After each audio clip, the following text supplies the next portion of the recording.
What is up, RotoGrinders? Dean here, Dean7904. That is my daily fantasy handle. Hopefully we see that top some contests going down tonight. Some good contests, both on Draftkings and on Fanduel. Fanduel's got its big boy Grand Slam going down tonight. DK's got the 121, which I really like. The 250, I'm not sure. I don't think I'm in that tonight. Maybe I will jump in at some point. And that $70,000 10K up top. I like that one as well. I think it's 88 to buy into. Good person to talk through this slate. We're gonna bring TJ on soon enough. He's the greatest DFS player in all of Saskatoon, Canada. He'll jump on in about a half hour or so, give or take. But for now, it's just the two of us. It's an intimate show. Myself and Tim. Tim, you're a single entry, 3-entry max specialist. So we kind of sort of come at things similarly, and I think.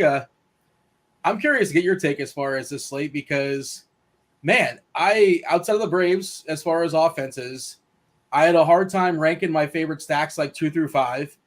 And I had a hard time ranking my favorite pitchers. Obviously, salary is a thing too, but I don't think there's a clear and obvious, like, this is the pitcher I want. Do you see things similarly?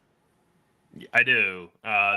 This is a great tournament for, a max enterer. Yes. This is a really, really good tournament, good slate for, a 20 max build, a 150 max build. But, I've kind of decided to play the way that I play. And I try to, I go for a floor more than I go for a ceiling. And I try to, play some cash teams also. So I'm going to try to parse it through with you, Dean. And then hopefully TJ can come in and give us some of his hot tournament takes. I'm jumping in. I see the chat now. I had the wrong chat open. I had tomorrow's chat open. I'm like, nobody's talking. What's going on? And it's just me picking. I picked the wrong day. So, yeah, my bad. I goofed. I'm looking at the chat. I'm like, it's interesting. It's super quiet there. I give the roll call. What's up there, Mr. Richard and Stan and Shannon? And I see a Rangers fan as well as TJ. TJ says, sorry, coming in late. He's doing an interview. He's big shotting us. TJ, this is just a stepping stone for him. He doesn't care about the DFS and RotoGrinders. This is he's just getting some reps in, right? He's got his own site. I presume that's what it's for, his Agents of Fandom. He's probably interviewing some big shot Hollywood person, but we're happy to have TJ jumping in about a half hour or so. And yeah, man, it's an awesome tournament slate. I agree. But as somebody who makes 1 or 2 or 3 main lineups, it's a tricky one, man. I don't really know because I don't have a lot of conviction when it comes to pitchers. But yeah, we'll have that conversation for sure. And I was looking at Derek Carty's the bat. Don't want to give away the goods fully, but I'm not sure if you pulled up the bat or not. Just like DK specific, right? There are so Aaron Nola, Max Fried, Blake Snell, Gausman, Giolito, Framber Valdez, Gallen, Kirby, even Brady Singer. All those guys are within 5 points of projection. DK, obviously, it's going to be bigger on FanDuel. The scoring is different over there. Yeah, it's just man, I don't really know where to plant my flag specifically as far as pitcher, and I had a hard time ranking my pitchers. You talk about safety. I think you mentioned safety. Is it fair to say that, and I hate saying safety because whatever, baseball, yada, yada, variants, but the safest pitcher taking the bump today has got to be Max Fried versus the decrepit Rockies. I know the ballpark is a good ballpark to hit him, but of course the ballpark for Colorado is a downgrade. They're horrific against righties. They're just horrific in general. That's kind of like my safest spot, Max Fried, when you consider salary. The salary's fair. And like the upside guys, I think Blake Snell is probably the clear and obvious upside guy. And if you care about like previous history this year, he's crushed San Fran twice this year. But of course, we know how volatile he can be. He's been less volatile of late, for what it's worth, like his last 10, 15 games, whatever it is. But do you have conviction as far as this guy is my favorite pitcher? I think Nola's the safest, actually. Okay. In my opinion, Nola's the safest. I know he's a little bit more expensive, but I'd rather get up to Nola. But I'm not saying Fried's bad. I think Nola is your safest for cash.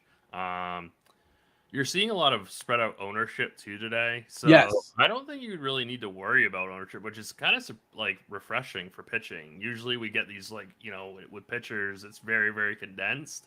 Today, it's not really the case. And it's not really, if you like a guy today, I say play him. Don't even worry about leverage. Don't worry about ownership. It's just one of those days where I think you can really And I did want to say, you listed through those guys that were projected on the bat, and then you stopped right at Andrew Heaney, who I think is super interesting today. But it's just the slate is so full of like safer options, but I think Heaney's really good for tournaments. Yeah, so there was a cutoff to Heaney as far as projected points, and the tricky thing with him, like he's been incredible. Like as far as like actual, if you buy into his 41 innings he's thrown this season so far, is that what it is? If you buy that that's legit, and you think they're gonna let him throw 6 innings, which he can if he's crazy efficient, but the projected pitch count for him tonight is 81, max pitches 91. I don't know how to quantify this, but the Dodgers, they want to win, sure, and it's a good series against the Mets, and theoretically it's a fun preview of the NLCS, but they care about October, right? And also they just lost Walker Buehler for the season. And Heaney's got a long history of injuries, right? And I know that he's not nearly as good, but they also just lost Gonsolin, right? Yes. He's on the 15-day IL also. I don't know how serious that's going to be. I don't know if he's going to be, but you have to think the organization's like, we can't lose another one, right? And you're not going to put the guy in bubble wrap necessarily until October, but they're just not. I can't imagine they push him, basically. I think it's a forearm for Gonsolin, so I mean that could be something serious. That could be bad.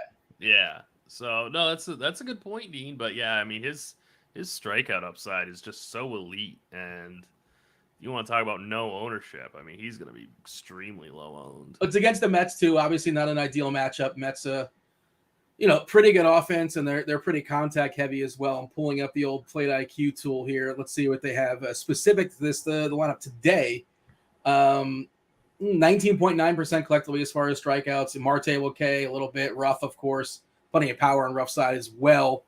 McCann will strike out. I know historically people like to say he's a lefty masher. Hasn't been mashing lefties this year, for what it's worth. Only 53 at bats, but his ISO is 82. Not good. That's bad ISO. Yeah, I will say this: like Snell's going to be 25% owned on Fanduel, and Heaney's going to be 3. So is Snell really that that more likely to crush Heaney? I don't know. I think that Snell's overowned and Heaney's underowned. Yeah. And again, Snell, as far as like ceiling, right? Like he can go 5-ish, 6 innings and strike out 11 or 12. Like that's something he can do. But again, we're looking at what you said, 25% ownership on FanDuel. Yep. For Snell. Yep. So we got, let's go ahead and pull it up. Let's give it a refresh. And your point is right, by the way. Picks the pitchers you like, and that's that. Well, you know what? We're probably looking at 2 different sets of ownership. Are you looking at the bat ownership or the MLB Plate IQ projection ownership? I'm looking at RRG projected ownership. Okay, maybe I got to give it a refresh because I did not see that number for Snell. All right, give it a refresh. We have I got Freed number 1 on FanDuel. You're talking FanDuel, right? Yep. I got Freed at 15.9%. It's a little bit cheaper than Nola. Then Nola's next, $5K more, $500 more, 14%-ish. Then Gausman at 13%. I think he's better playable on DK with the price is a little bit more suitable. And then there's Snell. You're getting a bit of a discount there at 12%. Then Giolito, I just saw somebody in chat talking about Giolito, Mr. Richard. And I mean, I know it's, what is the immovable force, the unstoppable object? What's the opposite of that? Because the Royals are horrendous. I keep playing them. Now I can pick on them. But Giolito is another guy who's just been so wildly inconsistent. We've seen flashes. I don't know what to do with him. So you are right, Dean, but I was wrong on both accounts. But Heaney's going to be 1% on FanDuel, and Snell's going to be 12%. So it's kind of like the same thing, Yeah. So, but yeah, that 12% is way better than 25%. I guess I was looking at DK, which my apologies. Yeah, no worries. I figured there's some kind of cross up there, but your point still stands. Yeah, and I will say that about DK then. I think Snell's overowned on DK and Heaney's underowned. Let's jump to DK. That's gonna knock that out. And again, it's super condensed. We got Gausman, Freed, Snell, Nola, Kirby, all within 24% to 30%. It really is an awesome slate to spread out as far as pitchers. And if you happen to like love somebody and you want to take a stand, go for it. I don't have a conviction that like, oh, this is clearly going to be Blake Snell's slate and he's the best pitcher. I don't have that. I'm not going to fake it. I get it if you want to do that. And I'm guessing you don't either. You said you like Nola the best, but of course he's most expensive, 10-6 on DK. It's not hard to make work. I think the bigger conversation might be like, maybe we're picking two of these guys and we're not necessarily scraping the barrel. Like, how low are you willing to go? 7-7 Tyon, just because you're kind of sort of playing the matchup, but I don't really want to get Tyon. Personally, Gausman's my favorite on DK, 8,700. That is way too cheap. I think he is your cash game SB1 or SB2. Depending on how you want to go. I don't think you have to pitch Nola in cash games tonight. I don't think you have to pitch Fried. I honestly wouldn't pitch Snell in cash games on DK. I think you could pitch Kirby. I think you could pitch Giolito. That's kind of the complexity of this slate, is that, there's not one, perfect combo. There's not one chalk combo. Like last night, like it was Burns and Montas, right? Like, you rostered a pitcher last night. You did it wrong. No, right. That's a good point too. But that was the optimal way to build. And so today is not that day. I think you could make a case for quite a few guys in cash games. You mentioned Kirby, and he's kind of like Heaney in that, it's not necessarily a history of injuries, but he's just young and they don't want to push him too hard. And I'm pretty sure this is the most innings he's ever pitched as well. He went 7 innings last time, but that was super efficient, 85 pitches against Washington, 94 before that, 83 before that, 80, 74. So he doesn't have the ability necessarily to go 7. Well, unless he's crazy efficient like he was before.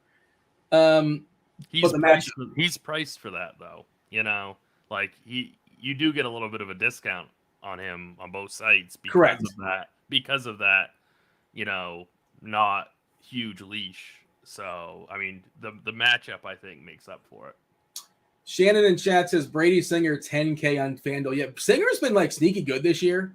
Like one of the bright spots for Kansas City, and the White Sox have been horrendous as well. I don't see myself going there. That just a little bit much as far as the price, but obviously I think that's getting a little too cute. I think too many things would have to go right for you for that to pay off. What do we have? We have ownership on him less than 2% on FanDuel for what it's worth. Rightfully so, I think. Yeah. And Framber is kind of another guy. Like, I love Framber Valdez and all his ground balls, but like, am I going to pay 10-9 for Framber Valdez? I don't think so. No. Like, he's good, very good real life pitcher, but I don't think I'm spending that much. And as far as DK, he's 10-1. Again, he could go 7 and clean and strike out 6. Texas not a lineup we're necessarily afraid of. Roof is closed. Like, spoiler alert, it's always closed there in Texas, essentially. Kirby, of course, we kind of glossed over at the matchup, or I kind of glossed over at the matchup against Detroit. He throws baseballs with his right hand.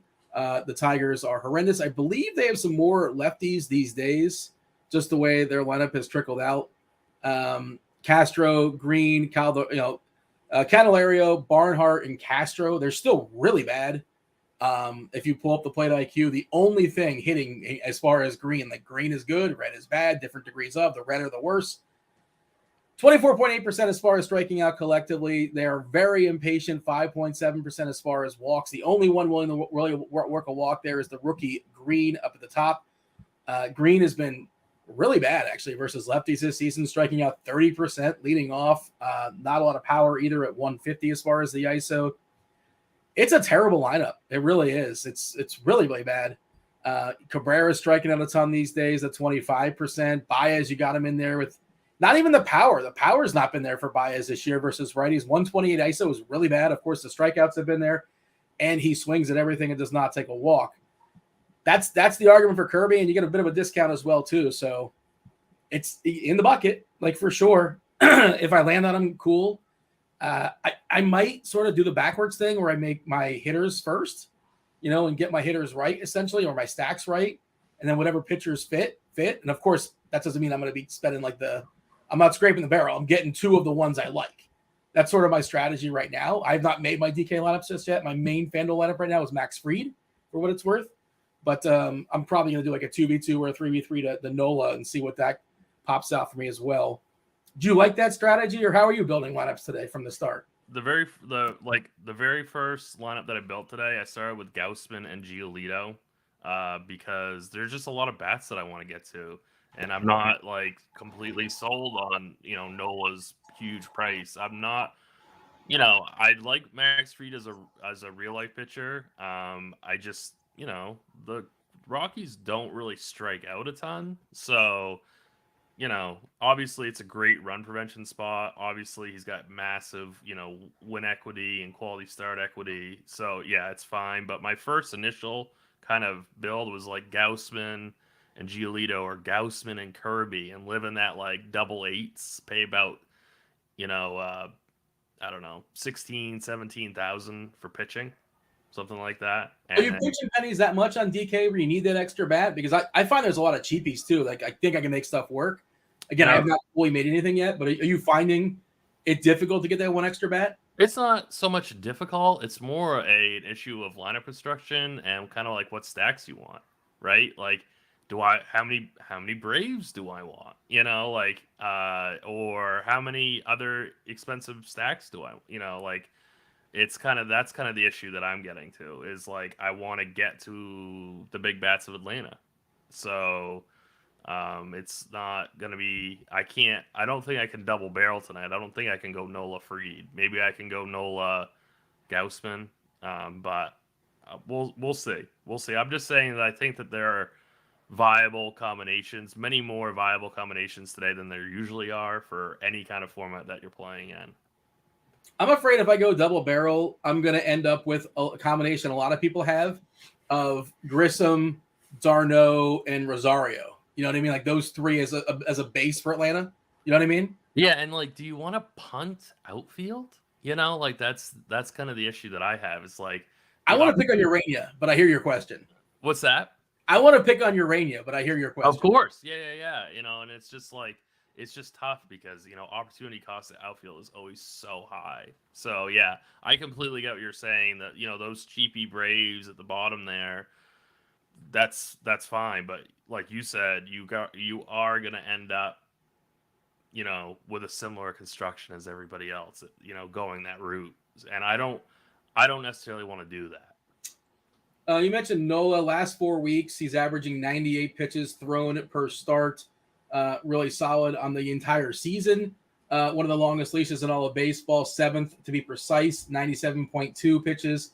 Facing an Arizona team, they've kind of shuffled stuff around. They've got a couple new players. They added the number 3 prospect in all of baseball was called up last night. I assume he's going to be back in the lineup once again. I'm forgetting his name right now. I think it ends with a C or something. It's Carroll. I can't remember his first name. Corbin Carroll. Yeah, he's batting 6th. Yeah. In that lineup, and the other guy is not in the lineup. The guy that was in there last night, who I believe he had a homer. I can't remember his name either. Diamondbacks for some reason just kind of lost on me. What do you think of that matchup for Nola against this D-backs lineup? Yeah, I mean they don't strike out at that high of a rate, but I mean Nola is just so elite at control and everything else. Like, Nola does have around a 29% K rate this season. So I mean Nola really is matchup proof. And, if you can find the salary savers that you want, then absolutely definitely pitch Nola. But I don't think that it's like an absolute necessity. Carroll projected to strike out 28% of the time by the bat for what it's worth. In the minors this year, AA, AAA combination platter, 23 homers, 31 stolen bases.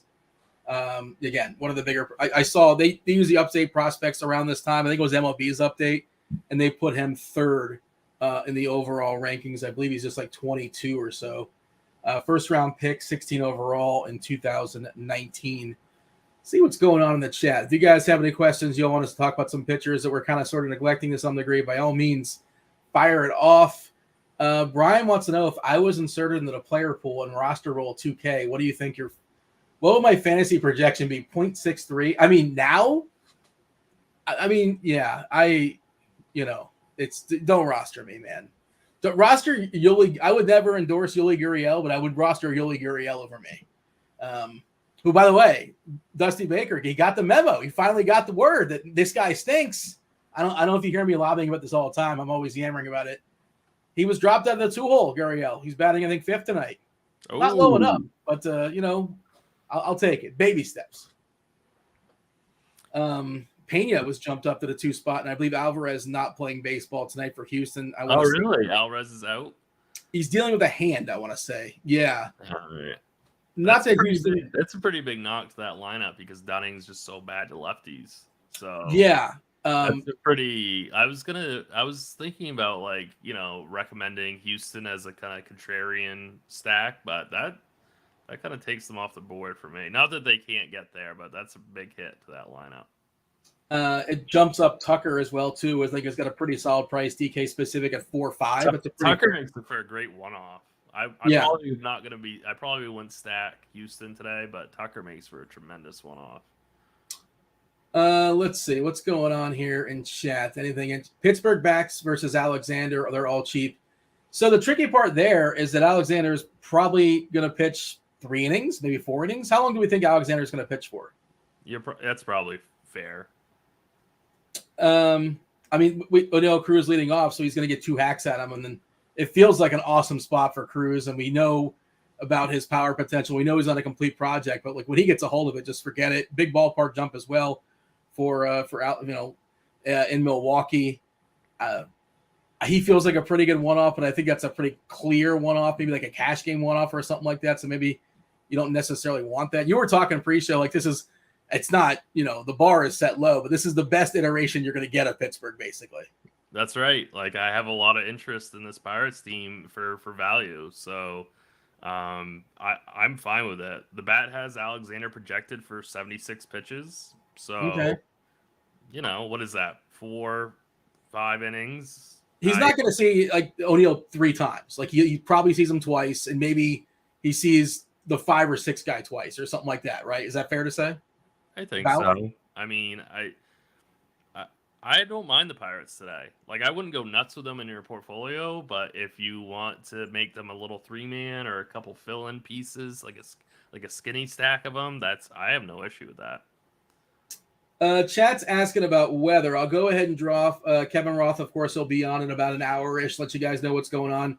It looks like he updated Washington. I think it was yellow-orange earlier, and it looks like it's a little bit better now. It's just straight yellow.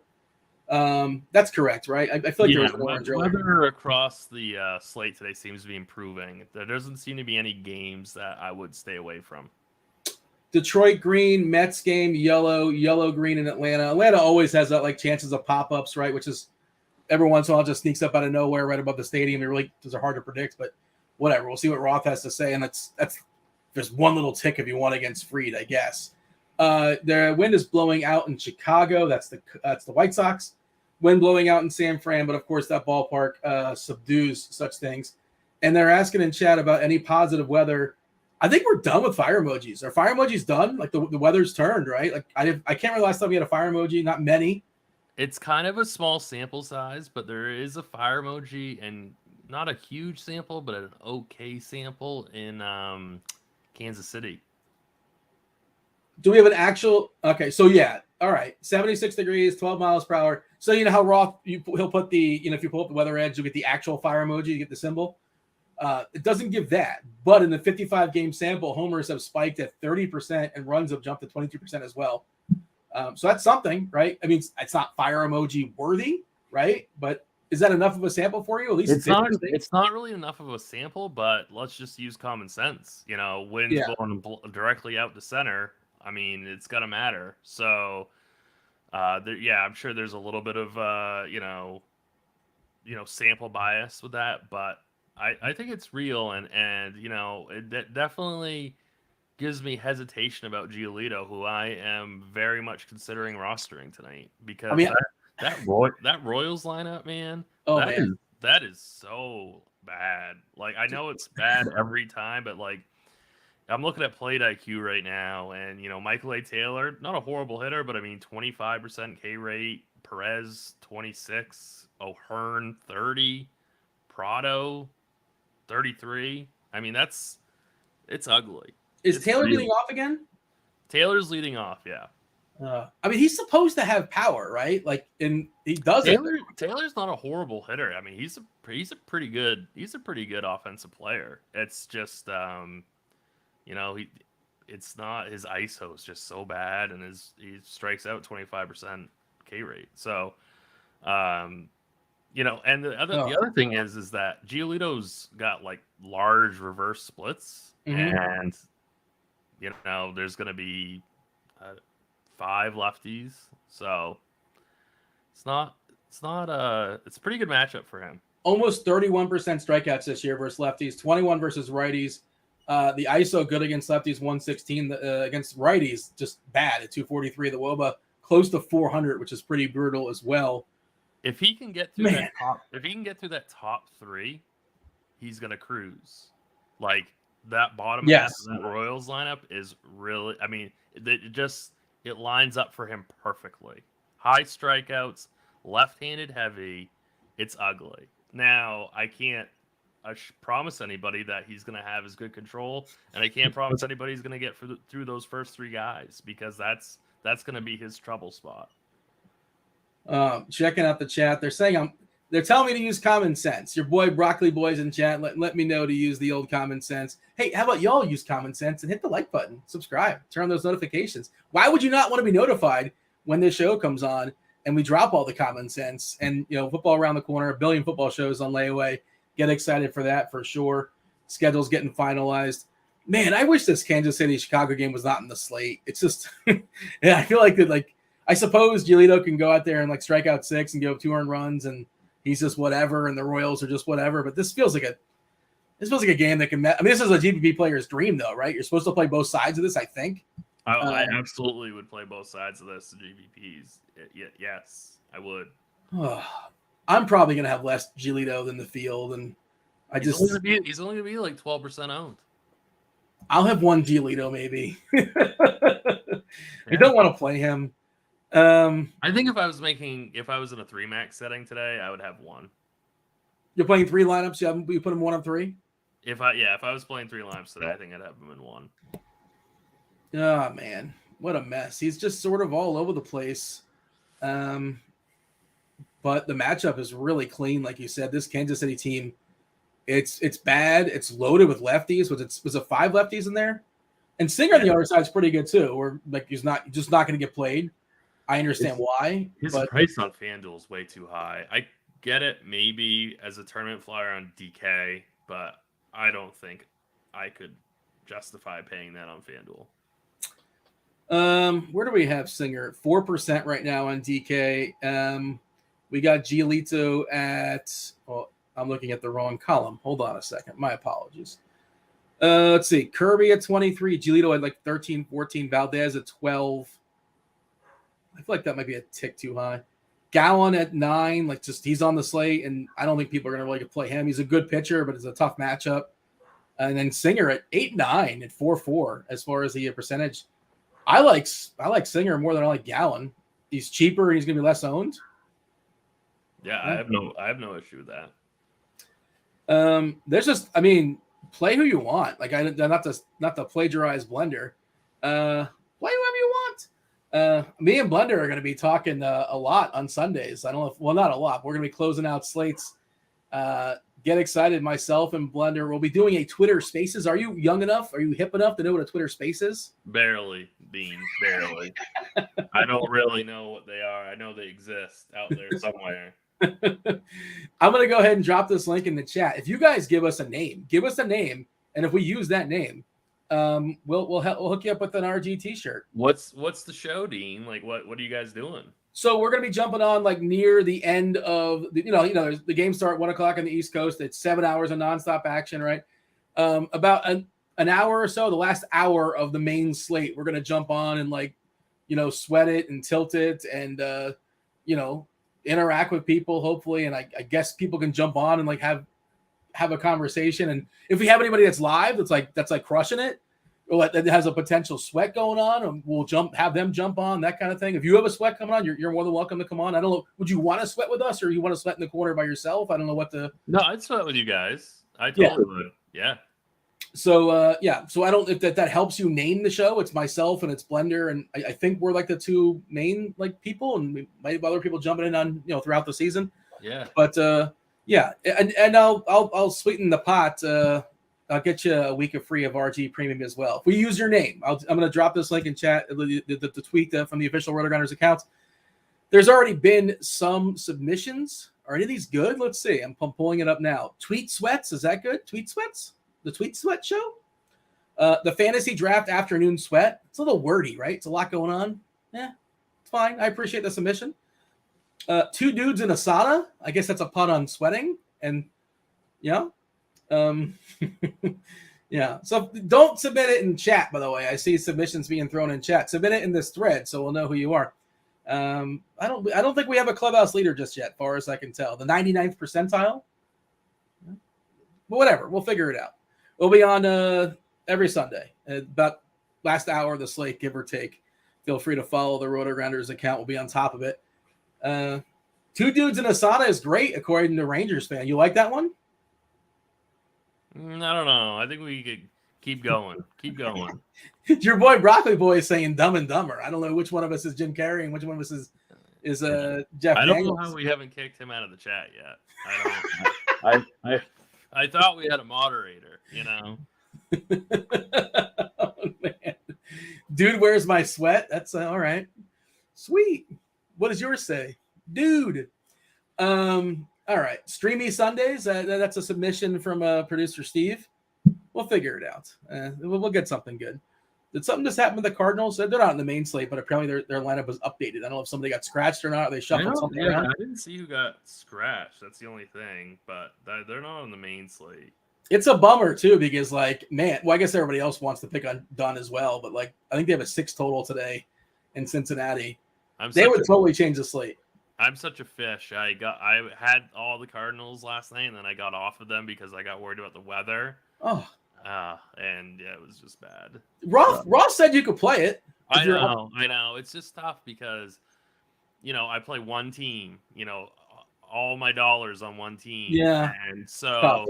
when even like, not that I don't trust Roth, but when he says it's going to be over an hour delay, like he said it was going to be a 90-minute delay, and it was. He was not wrong. He was completely right. But I get nervous, and you can't predict how patient they're going to be. Exactly. That's the issue. Like when Ross says it's going to be like 60 minutes or shorter and it's fine, then I have no issue risking my entire night on that. But when he says it's going to be over an hour, I get a little bit concerned, which could be a fish play on my part, but that's just what I do. And did you watch? Are you old enough to have watched Hanging with Mr. Cooper as a child? You know that TV show? I've heard of it, but I don't think I ever saw it. Mr. Cooper was a basketball coach, and Michael submitting getting your strategy lineup ripped by Mr. Cooper. Mr. Cooper, of course, being Jordan, aka a blender head. Yeah, there What's you go. What's he saying about me? Say it again. What's he saying? No, this wasn't about you specifically. No, that was just a submission. Basically, it was a playoff of Hang Out with Mr. Cooper. Basically saying that Blender is going to rip whatever lineup you happen to have.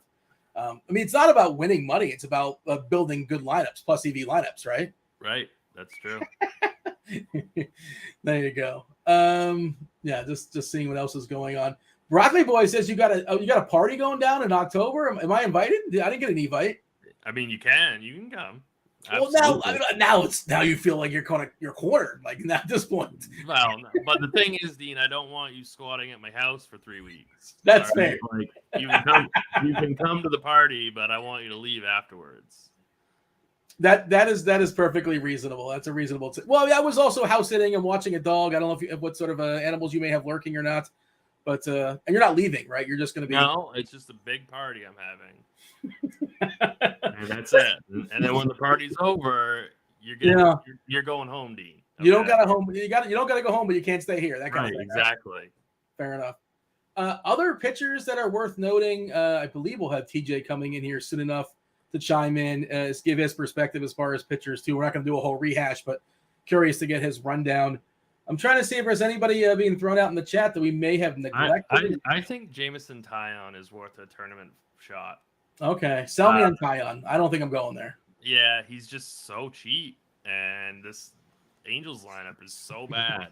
It's the same kind of ideas as Kansas City. I mean, they've got these, good hitters up top and then just nobody. So I think he's okay. I mean, I would, if I was, going 20 and a 20 max today, I might have him in like 2 or 1, like 1 or 2, but stop panicking, everyone. The show is saved. What's up, TJ? I've not begged or groveled for likes just yet, so we're probably pretty low. I don't want to just throw that on you right away, but not only are you the greatest DFS player in all of Saskatoon, Saskatchewan, Canada, but also you're the best growler, you're the best beggar for likes. I don't know what you're promising for the people if we hit a certain likes threshold, because you already have a tattoo on layaway you owe the people. You already owe the people a head shaving. What else do you? I mean, what else do you have in your arsenal? Is a lawnmower 2.0? Is that available? This is a PG show. I'm not sure what you're thinking over there, but what else do you want to promise the people if we hit a certain threshold? I mean, we're already 4 likes away from our first Spidey bomb, so we'll keep it with that. I'm coming in late. I'm flustered. We'll just give lots of home run picks today. Can't be doing anything too crazy. Just finished chatting with Larry the Cable Guy and the creators of the Disney Pixar movie and upcoming new series Cars and Cars on the Road. So I had a good time doing that. But lots and lots of Spidey bombs today for every 50 likes that we hit. Maybe we'll give some bonus ones after 100. You were talking to Larry the Cable Guy, the comedian / actor? Yes. Oh, how did that go? Very nice. Very nice. We had good chat. Honestly, it was tough because Disney told me I had 4 minutes with him, and that's all I was going to be doing was a 4-minute interview. And then as the interview's beginning, I'm told it's going to be for 13 minutes. So I had to kind of triple my questions on the fly.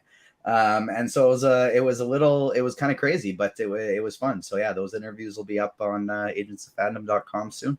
Did you get to ask him about the Tooth Fairy 2 or the Jingle All the Way 2? We kept it pretty Cars focused. Like, do you feel like when The Rock's not available, who's the next person you call? Well, obviously, it's this Larry the Cable Guy. Larry the Cable Guy. When our exactly. Sports not available, who do you call? Well, obviously, he's versatile, that Larry the Cable Guy. There you go. I think he got to start doing prank calls in Florida, like Florida radio. I don't know. You probably did a little research on it before you talked to him, but I guess that didn't come either. You were talking about cars the whole time.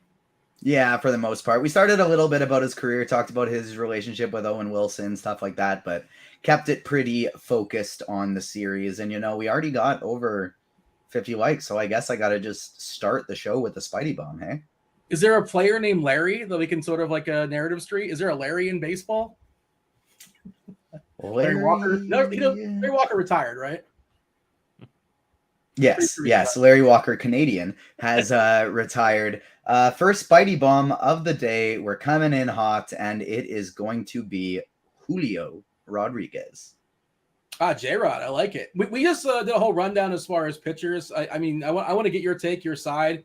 And the gist of our conversation, part of our conversation was play wherever you want, right? There's a lot of good options. The projections are pretty condensed. The ownership's pretty condensed. Are you taking any bold stands as far as pitcher? I want to get your Giolito take because he's kind of a wild card. Just always. The matchup, again, is prime. A lot of lefties, too, reverse splitsy. Where are you at as far as pitchers? Yeah, so pretty similar on the play whoever you want page. I'm going to specifically go out of my way to get less Max Fried and Blake Snell and Lucas Giolito just because those are the guys that are picking up some ownership. And hey, you guys, I am on a show. This is not the time. And look at these fools. You see this? Come on. How many we got wandering around? That's 2, right? There's just 2 of them right there hanging out. And so I'm going to avoid those 3 because those are looking like they're going to be the 3 chalkiest. And so because of that, I'm just going to play anyone else because all of the pitchers on this slate are projected so similar. So my favorite one on FanDuel today is going to be George Kirby. He's picking up a bit more ownership on DK, but still not that much. So I do like him there as well. On DK, the Kevin Gausman chalk is the chalk I'm most okay with just because of his upside and how cheap he is. But for the most part, all these guys project so similarly. I'm just going to be looking to play somebody other people aren't. Right now, our projections, TJ, on FanDuel, nobody higher than 16%. It's just super congested. Gausman, Snell, Fried, all at 15-ish, right? By the way, Matt in chat says Canadian dogs are extra nice. Can you confirm on that? Oh yeah, these guys are the best. I told them to shut up one time, and they're just both asleep on the same chair now. Alex in chat says Tim, I has no idea what you guys are talking about. I assume you understand the baseball players are talking about, Tim. Maybe the Larry Cable Guy conversation you were out on. No, I got that. I totally got that. Yeah, you're a big Blue Comedy Tour guy. Trying to build some teams. Oh, fair enough. Yeah. Got to multitask for sure. Yeah. TJ, what are you doing tonight? Myself and Tim, we focus mostly on single entry, 3-entry stuff as a main lineup, and I'll branch out a little bit with some nonsense. Are you running 150 on Fanduel? Are you having a good time? What are we doing?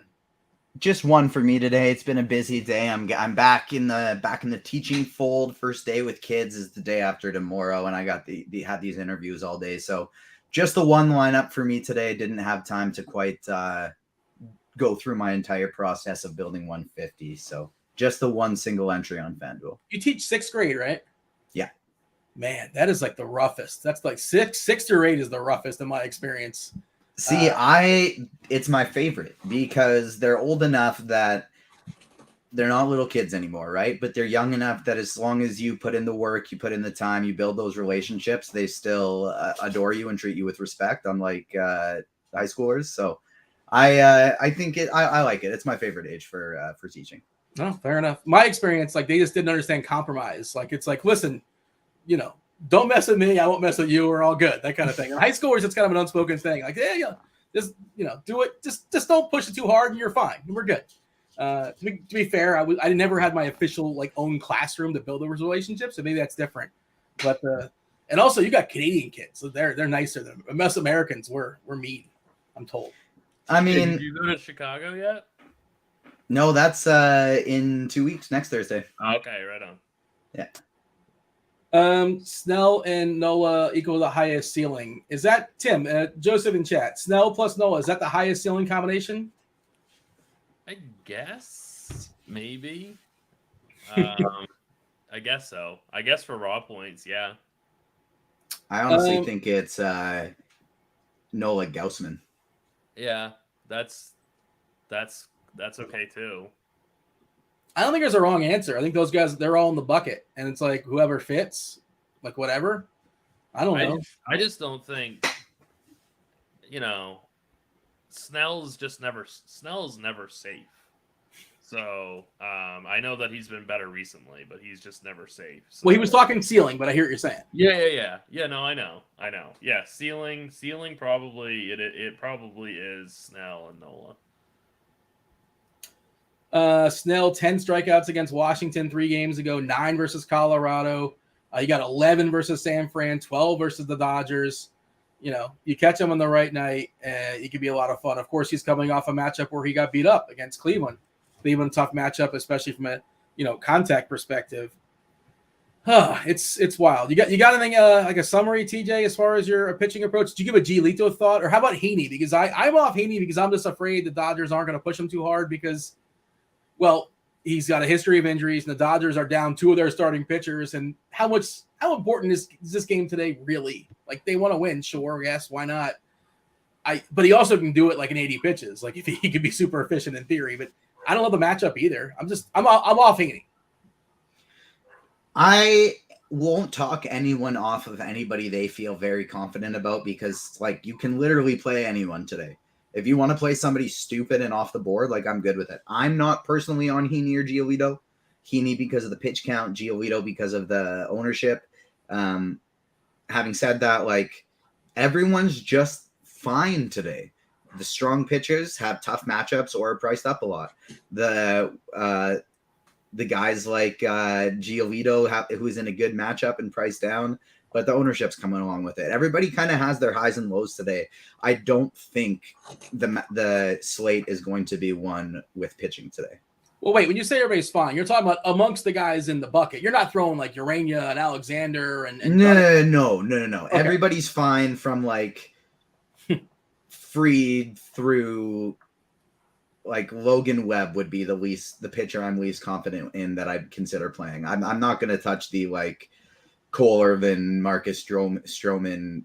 I mean, even Cole Irvin could be fine, but then Marcus Stroman, Dane Dunning, Eric Fetty, I'm not going to mess around there. Yeah, same. Tim, Don Yeezy wants to know thoughts on Manning as an SP2 and DK, and that's kind of like to this point of the conversation. I guess he could be fine, but I'm not going there. I don't think it's necessary. What say you? I guess you could throw him in a couple if you're doing like a 150, but that's it. I really couldn't get behind him in a 3 max setting. That's where I'm at as well. TJ, you got a thought on Manning? Similar. I feel like I'm probably a little bit higher on him than that on DK, just because why the heck not? But it's not my favorite option. All right. Tim, some people just tuned in right now, like a second ago. They don't really know what's going on as far as the slate. They need the summary.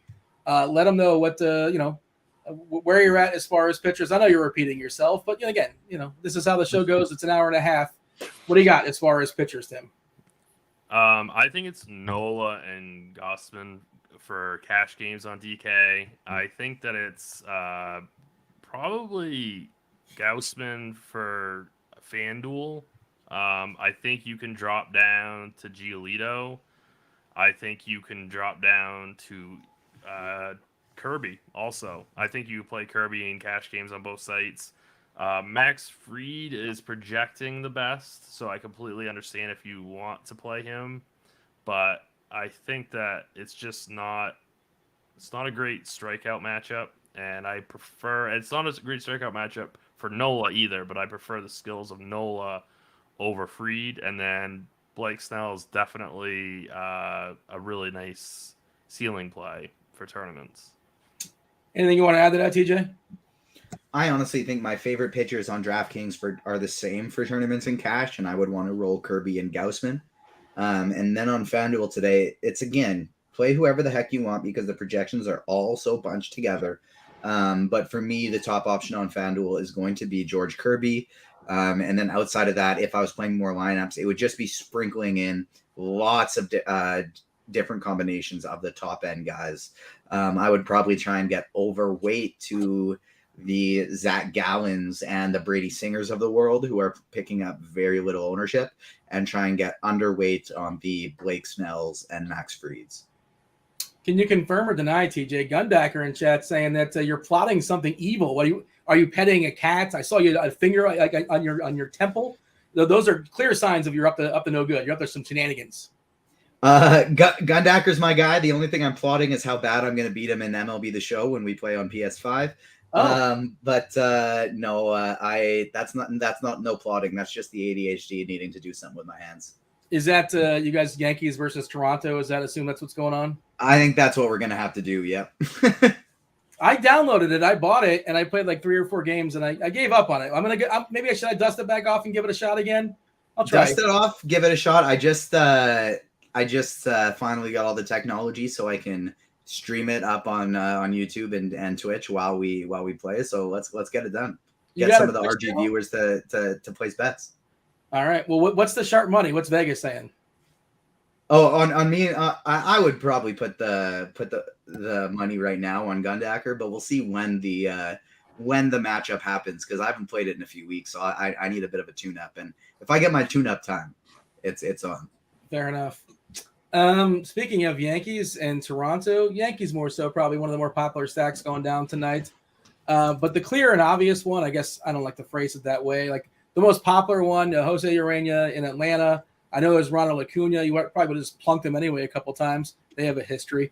So that lineup is weakened to some extent as far as Atlanta, but Atlanta's got a super deep lineup these days. Albies, by the way, rehabbing right now. The lineup's going to get even better. Man, I love Atlanta's future. I love their current state. But as far as tonight, it's DFS. All we care about is tonight and tonight only. TJ, do you agree with the sentiment that Atlanta is the top stack? And if so, what are you doing with that? Because it's not hard to get 4 or 5 pieces of Atlanta and good pitchers too. Your thoughts, how you handling it? Yeah, Atlanta is my top option on the board. I like them quite a bit. Jose Urena is just not good at all.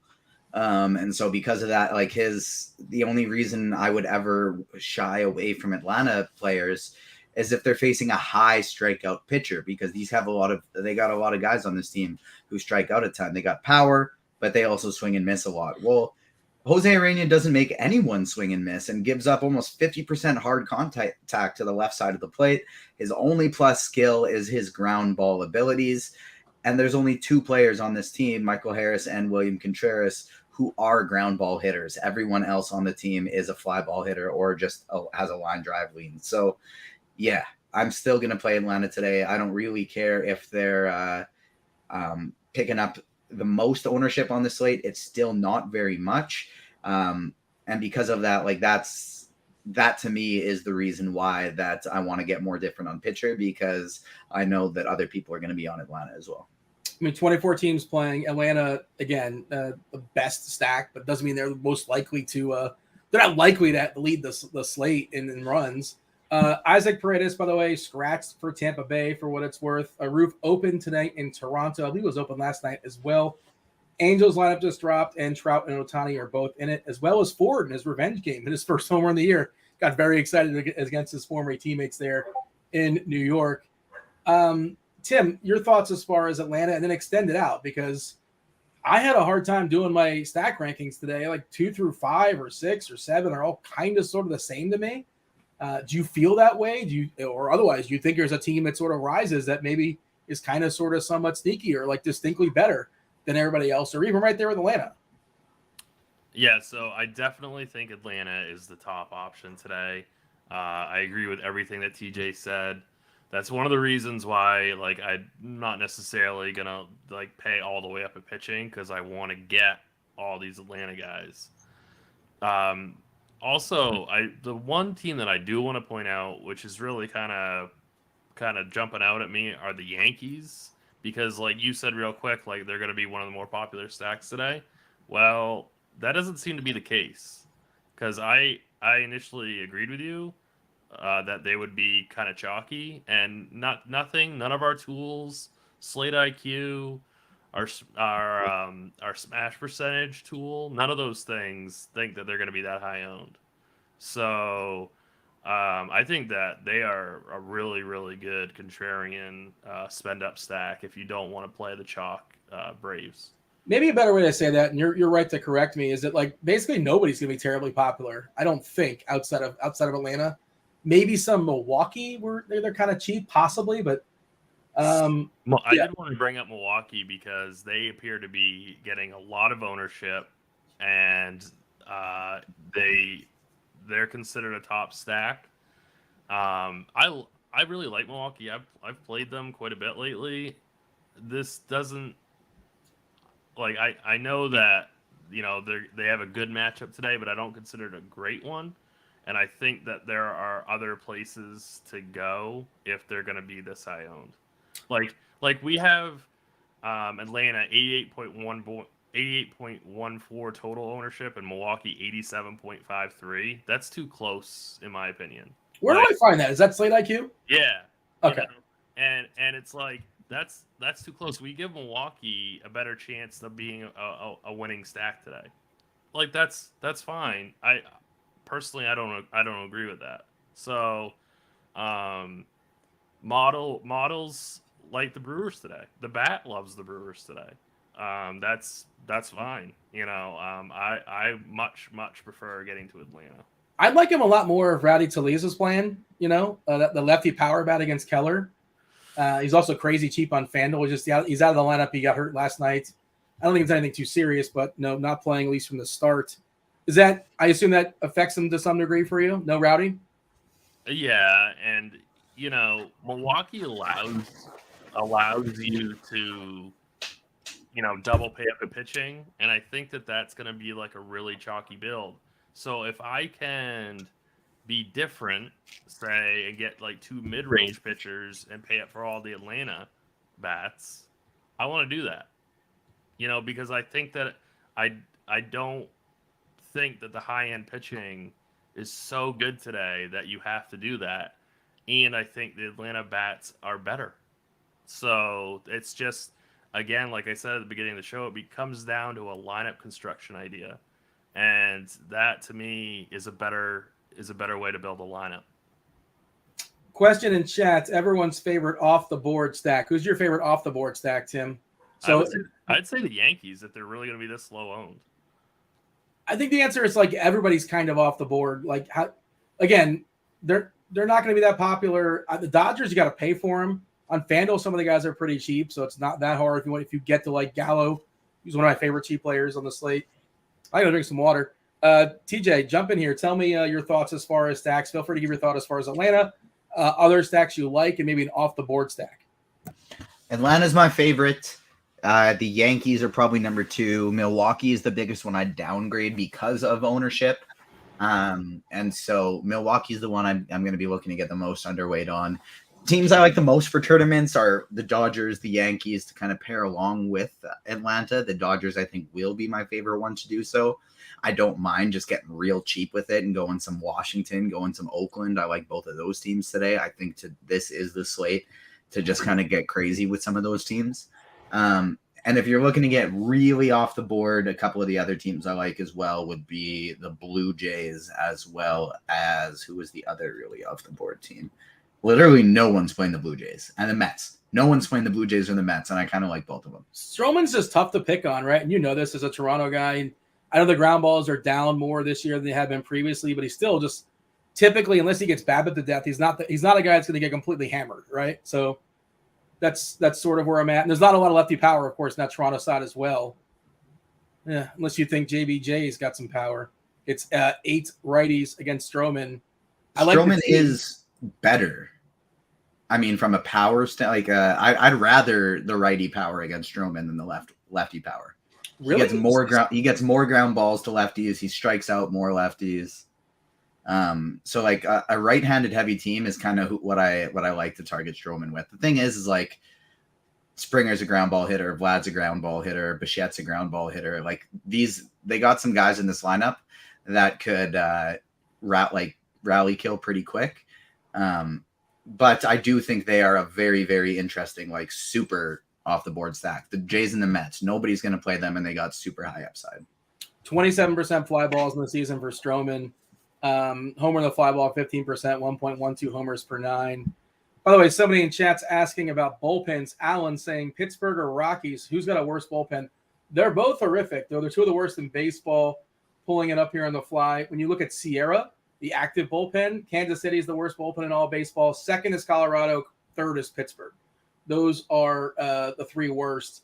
The Mets have one of the top bullpens, and people are talking about the Dodgers, and you're just betting on talent with the Dodgers. But, Walker, that's kind of a BABIP thing too. He's not necessarily going to strike out the world, but backed up by a pretty good bullpen as well. And of course, the ballpark's not great, and the Dodgers are the Dodgers, and sure, but I have a hard time getting excited. There's no reason to go to my way to say they're great today, but they certainly can. They can overcome things. Here's a question. Mr. Richard wants to know, TJ, how about Seattle? Seattle feels like one of those teams that could be, off the board and sneaky. Sure, I'm okay with it. Yeah, I am as well. Let's see. And to go back to the Dodgers, I think the reason why we like them is we're not stacking against the bullpen. We're stacking against Taijuan Walker. And so this is a guy that gives up 42% hard hit rate to left-handed batters. Yes, he gets ground balls 50% of the time, but you look at this lineup and you got 45% fly ball rate for Betts, 53 for Muncy, 56 for Gallo, 50 for Bellinger. And so I think like the matchup lines up really well against Taijuan Walker. And then if they light him up, who cares about the bullpen? Alex is talking about stacking the Mets, and like Heaney's got the biggest K rate in the slate. I know it's a small sample, sure, 35.2%. If he's on, he's going to go 6 innings or so. He's been fabulous this season. The Mets have a good hitting lineup. They make contact. The ballpark stinks. I'm not here to say you can't play the Mets, but like, Tim, what is it about this lineup? What is that's out of ownership, obviously. And I have a hard time getting excited about the Mets. Like, sure, I have no interest in the Mets. They would be completely off my board today. 202 ISO to righties facing Pete Alonso. That's why. Okay, yeah. If you want a mini stack or one off, sure. But if you're gonna I'm not full stacking the Mets. There's no way I would full stack them. No, I agree there. Yeah, I like the Polar Bear as a one off for sure. If you want to play the rough Vogelbach game and Ruff gets him before Vogelbach comes in, whatever, sure. I think a Marte Lindor Alonso is a great mini stack. I don't hate that. Yeah, but I'm not doing it in my few. Tons of upside in a phenomenal matchup in every aspect outside of strikeouts. But those are three guys that don't strike out a ton. Marte kind of, and so he'd be the one I'd leave out. But he's been getting hit super hard by anyone who makes contact with from the right side. And Lindor and Alonso have 17 and 18% strikeout rates. Naked HD wants to know if we're on the Tigers. No. Anybody on the Tigers? Nope. No. Tim? No. No. I mean, it's a day ending, and every once in a while I'll play some Tigers, but I pick my spots. If you want to, I think honestly it's the Pirates. If you want something kind of, what do you call it, Dean? Mushy, a mush stack. Gross, mushy, whatever sort of. Yeah, it's I think uncomfortable. I think that's my mushy is the Pirates. Who are those Pirates? I know it's O'Neal Cruz. Who else is it? Like Hayes, maybe Reynolds. Yeah, Revenge. Is Castro in the lineup? Castro's batting fifth. He's shown some power and he's cheap. Yeah, there's just it's mushy, but I think it's okay if you wanna get different with like an expensive stack and then like a super cheap like 3-man or 2-man or something like that. I really don't mind the Pirates today. I'm on the same page there. I like a Pirates stack or mini stack. The other team I'm looking at for that is Oakland. The only reason I'm having trouble with both of these is, or I can just stack the Dodgers back half of the lineup. They're just as cheap. Yeah. I mean, it's a good bullpen there for the Mets, and you never really know what the score is going to be. Obviously, you might get the worst of it if Walker gets beat up, and that's what you're rooting for anyway. You're rooting for, the Dodgers to blow the doors off early, and hopefully you get one of the weaker arms. I think that stacking the back half of the Dodgers lineup is way better than stacking the back half of the Braves lineup. I agree. Because of ownership.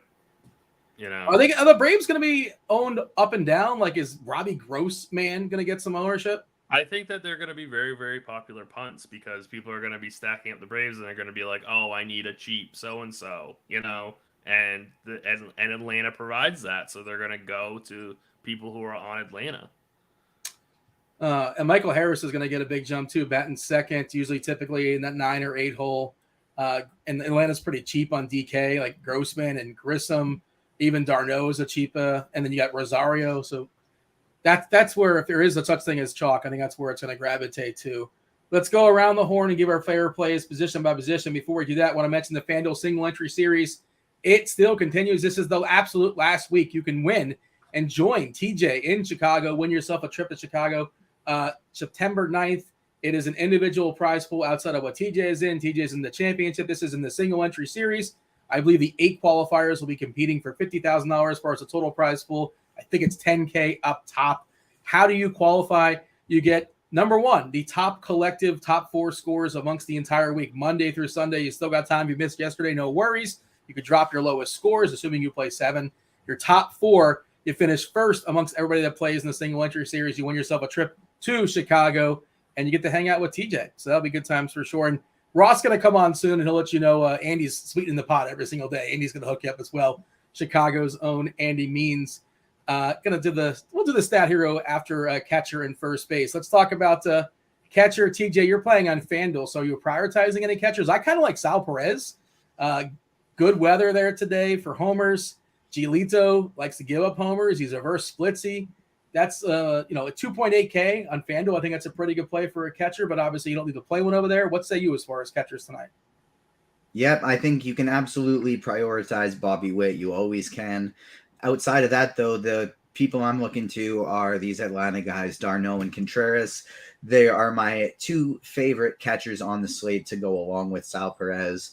Varsho's catcher eligible, and I mean, I always think you can play Dalton Varsho, but not on today's slate. I'm not going to, but he still kind of projects well. I don't know. Sean Murphy is a guy that I like as well, but that's really going to be the priority list for me. It's the Atlanta guys, Perez, as well as Sean Murphy. Yeah, I mean, you said Witt. I assume you meant Sal Perez or maybe Melendez. Oh yeah, sorry, I meant Witt. I was peeking at. I'm actually kind of intrigued with a KC Vinny stack. Yeah, I think that game might throw the slate off. I feel like it can, one way or another, kind of like make some noise in regards to the 12 gamer. What do you think, Tim, as far as Michael Taylor leading off too? Yeah, he did over the weekend, and I believe he actually let off a game with a homer during the DK live final. Like 25% of the people had him. His power's kind of been zapped this year, which is sort of strange. He's just been bad all around. But yeah, I think he's still a minimum, right? On DK, I think he's 2K. Of course, there's an opportunity cost to that position in the outfield, but don't hate that. Reverse splits, power righty in theory. What do you have, Tim, as far as outfielders today? No, catchers. Yeah, for FanDuel, I think that you can definitely play a couple catchers, and I really agree completely with TJ. It's Perez, it's Darno, it's Contreras. I think that you could even play who was like Stephen Voigt, min price. Like if you land there and you absolutely have to, I think you could do it. But yeah, I would really stick to the first three of Perez and Darno and Contreras. On DK, I think that it's obviously Travis Darno is your cash game catcher. If you can get up to Perez, he's completely fine. I think if you need to go down, you can go to Voigt. Trying to think.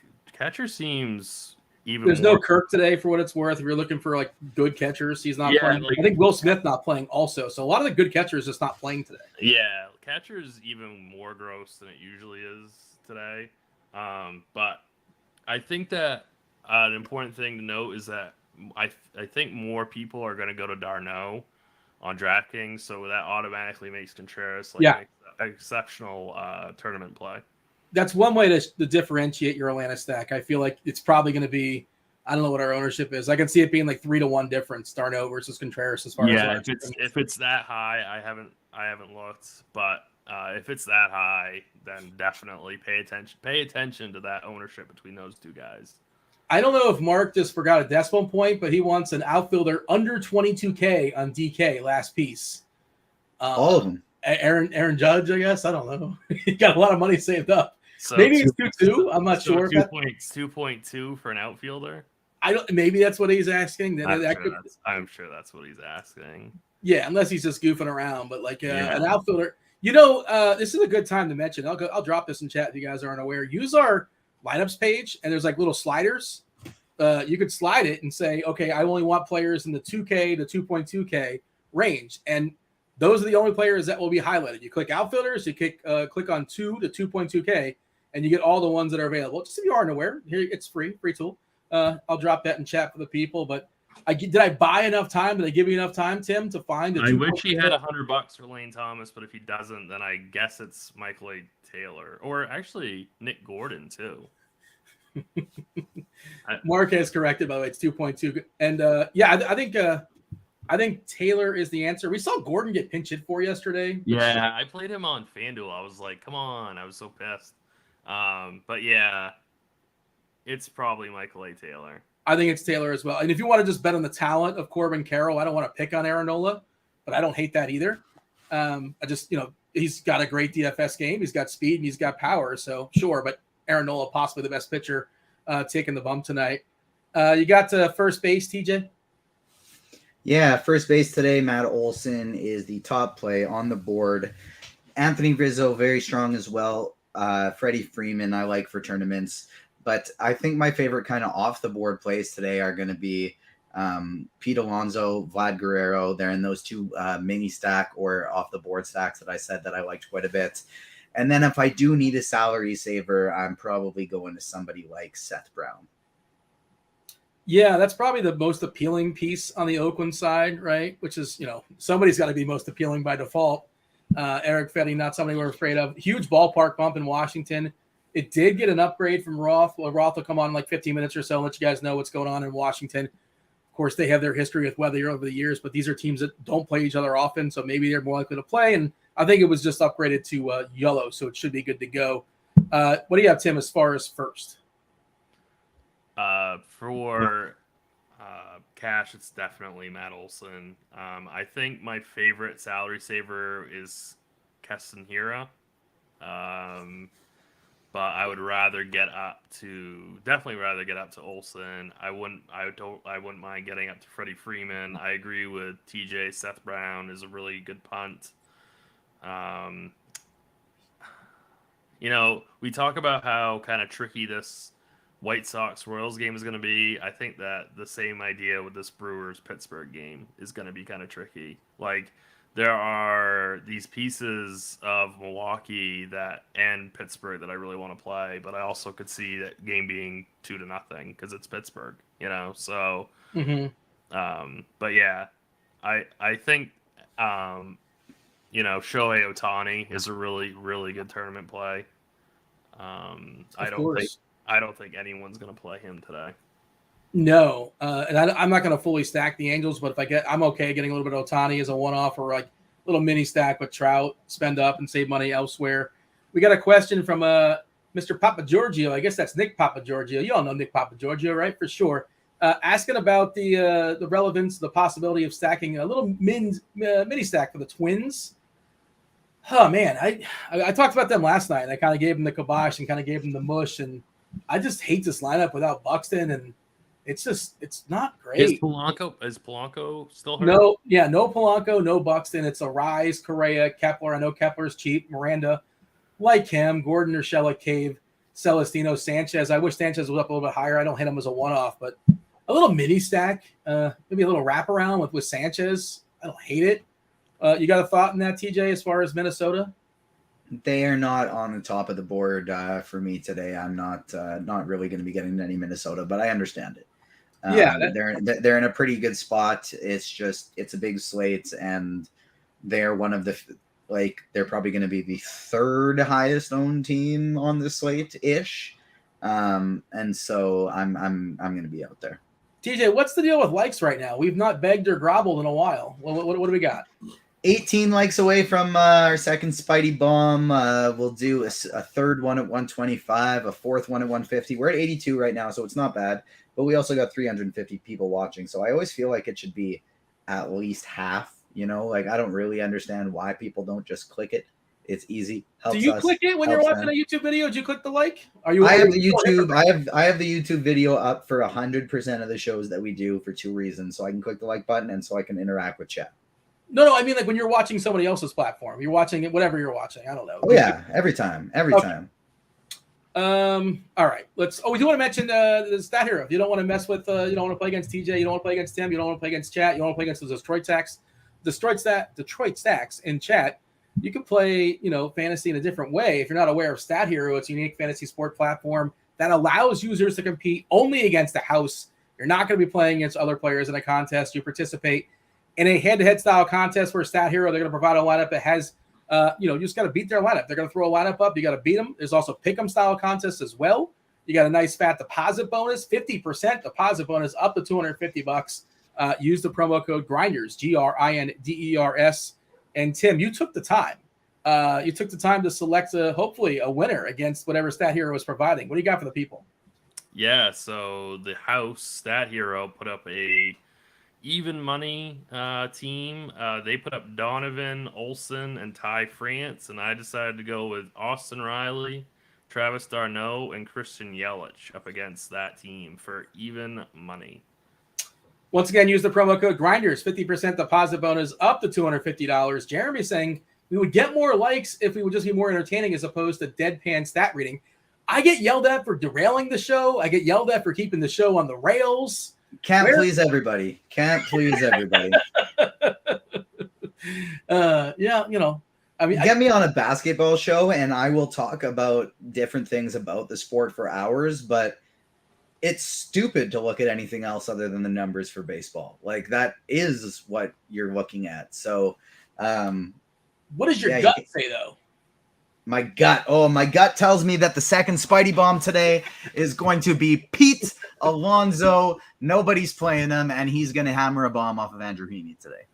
All right, well, I'm putting Jeremy to sleep. And yet there's no typos in that sentence.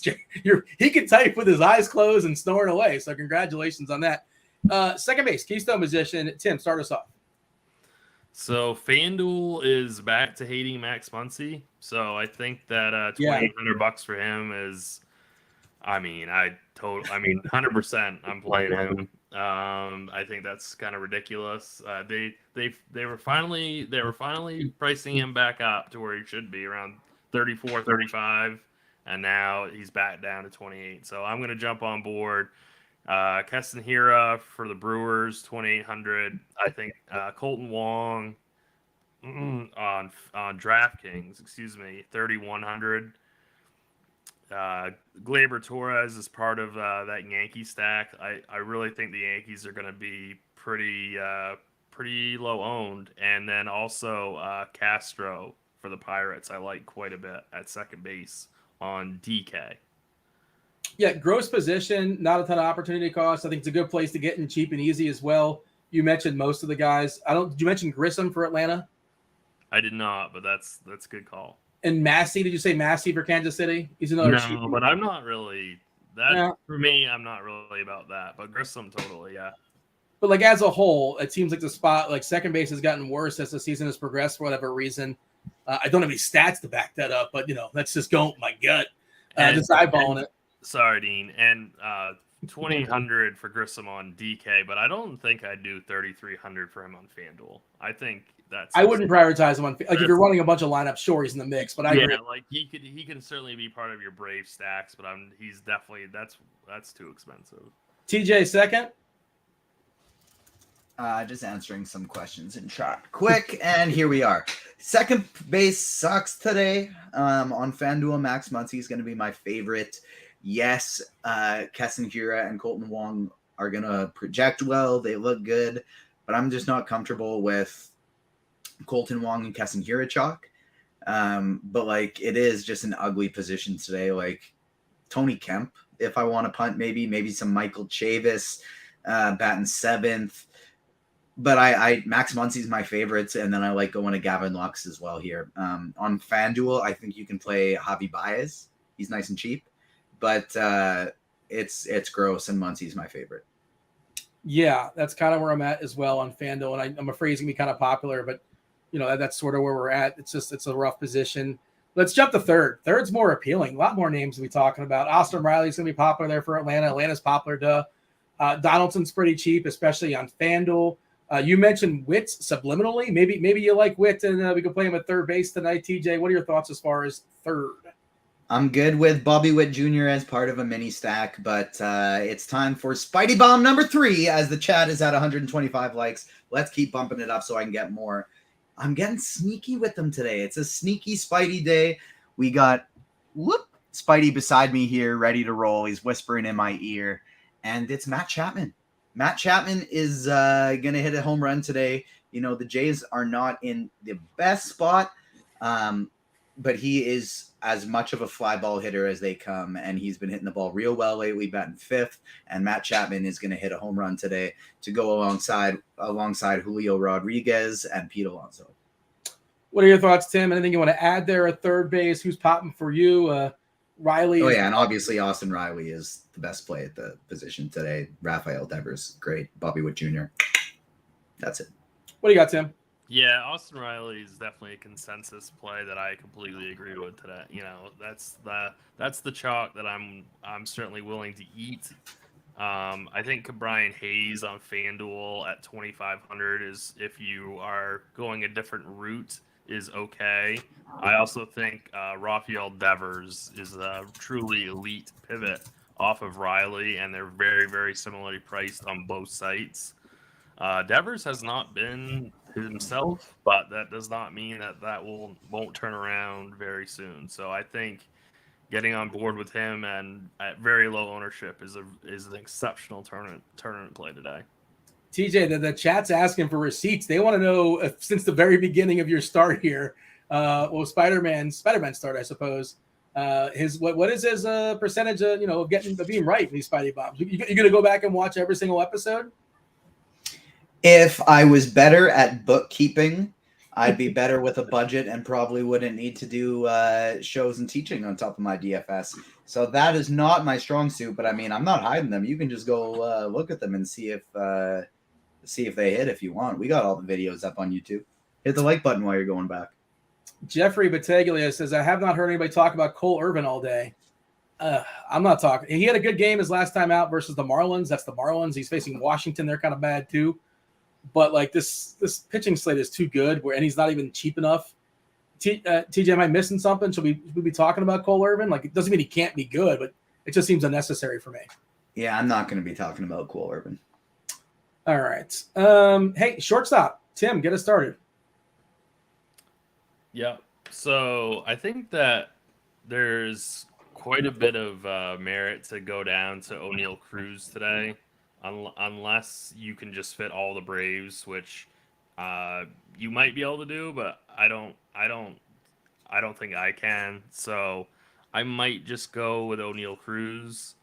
He's a decent he's 4K on DK, which is a little high, but 2,800 on Fanduel is a really, really good price. So I think I'm going to start there. Adames for the Brewers, of course. Swanson for the Braves. I'm trying to think. I think that you could go like Javi Baez, but I'm not really into the Tigers as a whole. So, that he's just like a price point play. And then Trey Turner, of course, if you can get to like the full Dodgers stack. TJ, look at you multitasking in chat. I was going to be pulling those questions, but you're already knocking those out for the people. There is a question for me specifically. My lean as far as DKSPs, and that was kind of the gist of our conversation earlier, is that I don't really have any clear leans. It's just kind of sort of whatever works.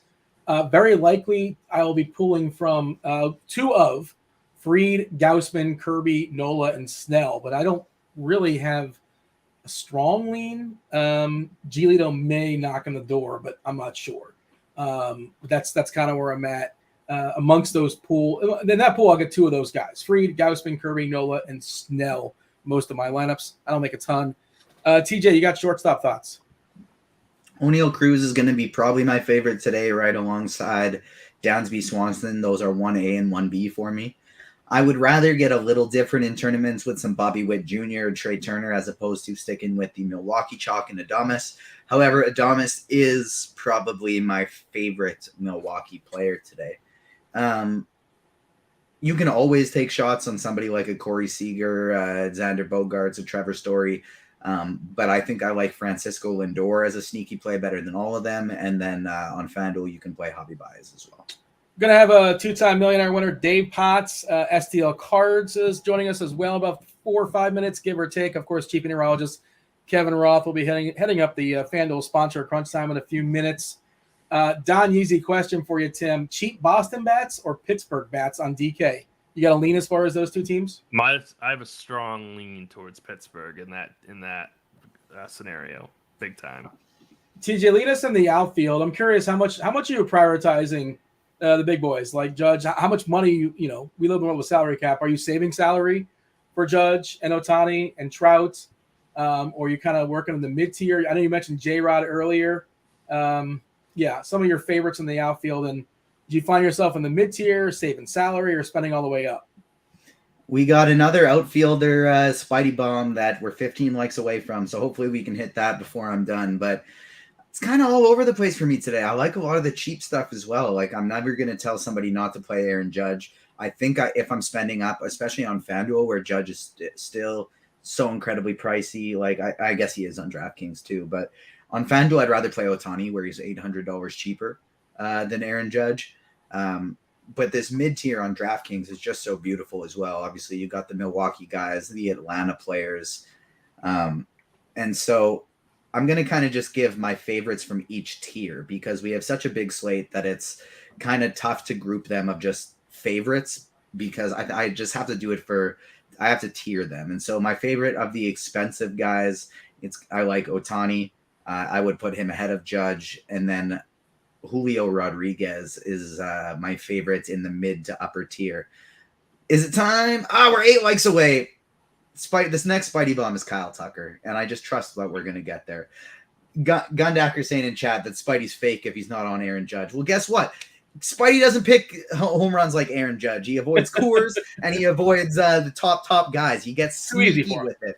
The only time we're picking somebody like Pete Alonso is if absolutely nobody's playing him. So that'd be too easy. We can't go with a Judge today.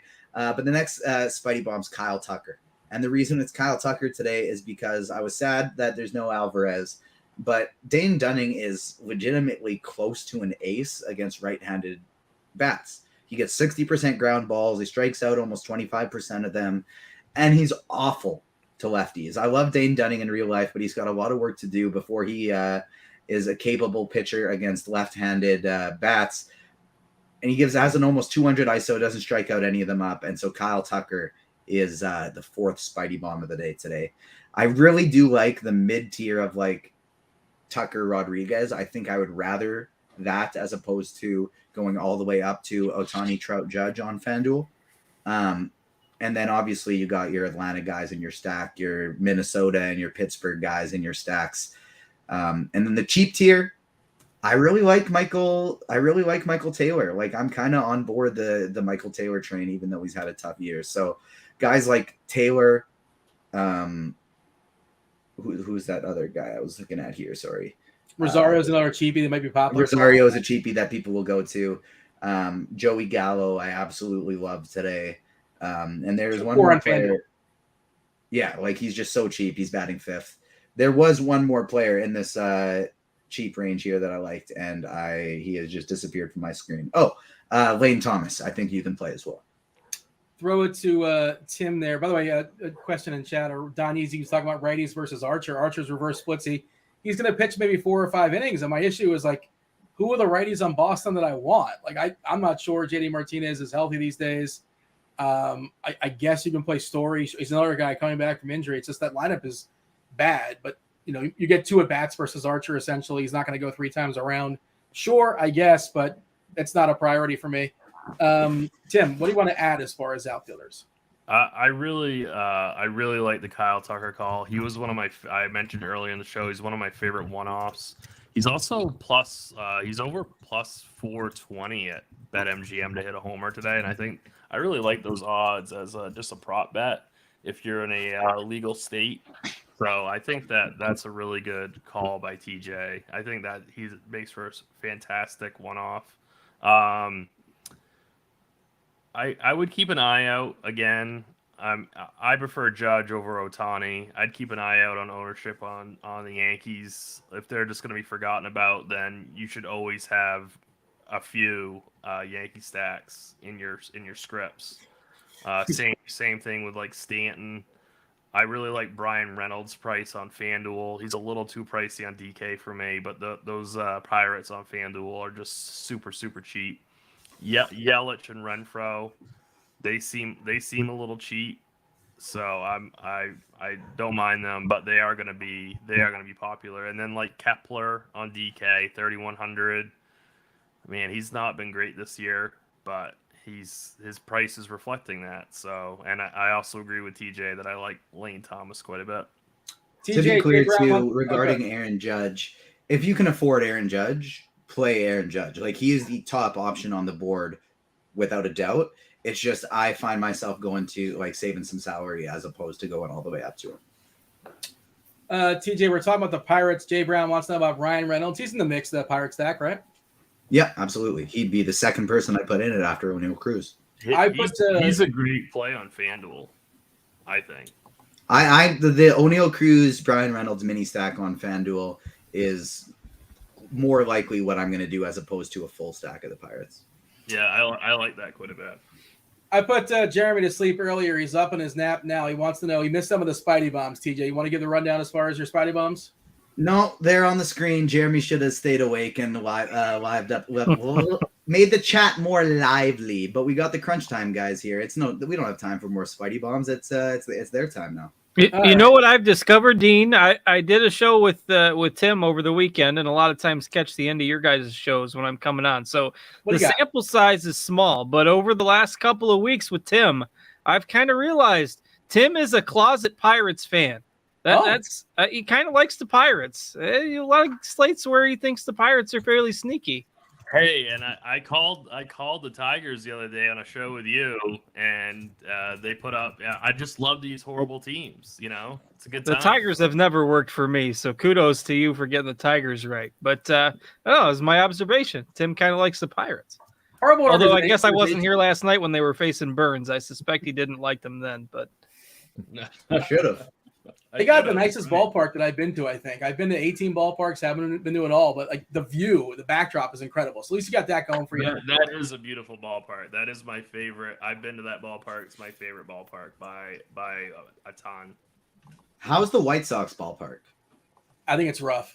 The team's not very good, I'll tell you that much. It's one of the weaker ones in the league, I believe. It's Apparently for the live final, we get to go take batting practice. Oh, at the White Sox Stadium. You gonna bang one out? I might. We'll see. Man, TJ, 2 years ago, it was the live finals in Chicago, and we got to go to Wrigley. I think. I think you got kind of hosed on that. Yeah, we did. I don't know what happened there. DK or Fanduel splurge. It's a Fanduel sponsor crunch time. You got to splurge a little bit. Wrigley, I assume, costs a little bit more. But hey, Cards. You know what I realized? There might be a game going on there at Wrigley that day. I think that might. Yeah, Wrigley is slightly overrated. No bias here. Cards. No, I realized this, and I was thinking about this, and you're not going to like this conversation, but have you done the what if game on the local radio there? Your Cardinals fans. What if the Cardinals never traded for Marcell Ozuna? You would have Sandy Alcantara and Zach Gallen. Imagine that was a bad trade. Yeah, that's incredible, right? Like they would be awesome. They gave up a couple decent position players in that trade as well. The names aren't hitting me off the top of my head. Sierra. Yeah, I think there might have been one other. I can't remember. But anyway, the pitchers are obviously the big ones, and Alcantara, of course. But, you lose some. Obviously, they gave up a whole pile of nothing for Arenado, and they didn't, they gave up Carson Kelly and Luke Weaver for Goldschmidt. And, so you win some too. But, yeah, the Ozuna trade was not ideal. At least you kept Dylan Carson, have Juan Soto like that. I mean, and Carlson's riding the pine now because Corey Dickerson has like the highest average in the league since the All-Star break. So, yeah, the guy we couldn't trade for Soto's on the bench, but, at least Dickerson's performing at the moment. Yankee lineup just came out. LeMahieu, Benintendi, Judge. That's weird. Stanton, Rizzo, Donaldson, Cabrera, IKF, and Higashioka. Chief Meteorologist Kevin Roth. Roth, what's going on, dude? How are things in your world? I'm riding high. I'm feeling good. How are you?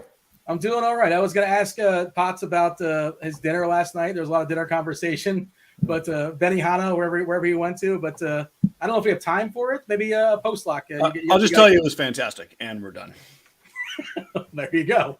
I'm going to talk more about it, so don't worry. Yeah. You got anything else for the boys here? Tim, TJ, you ready to step aside and get out of here and make some lineups?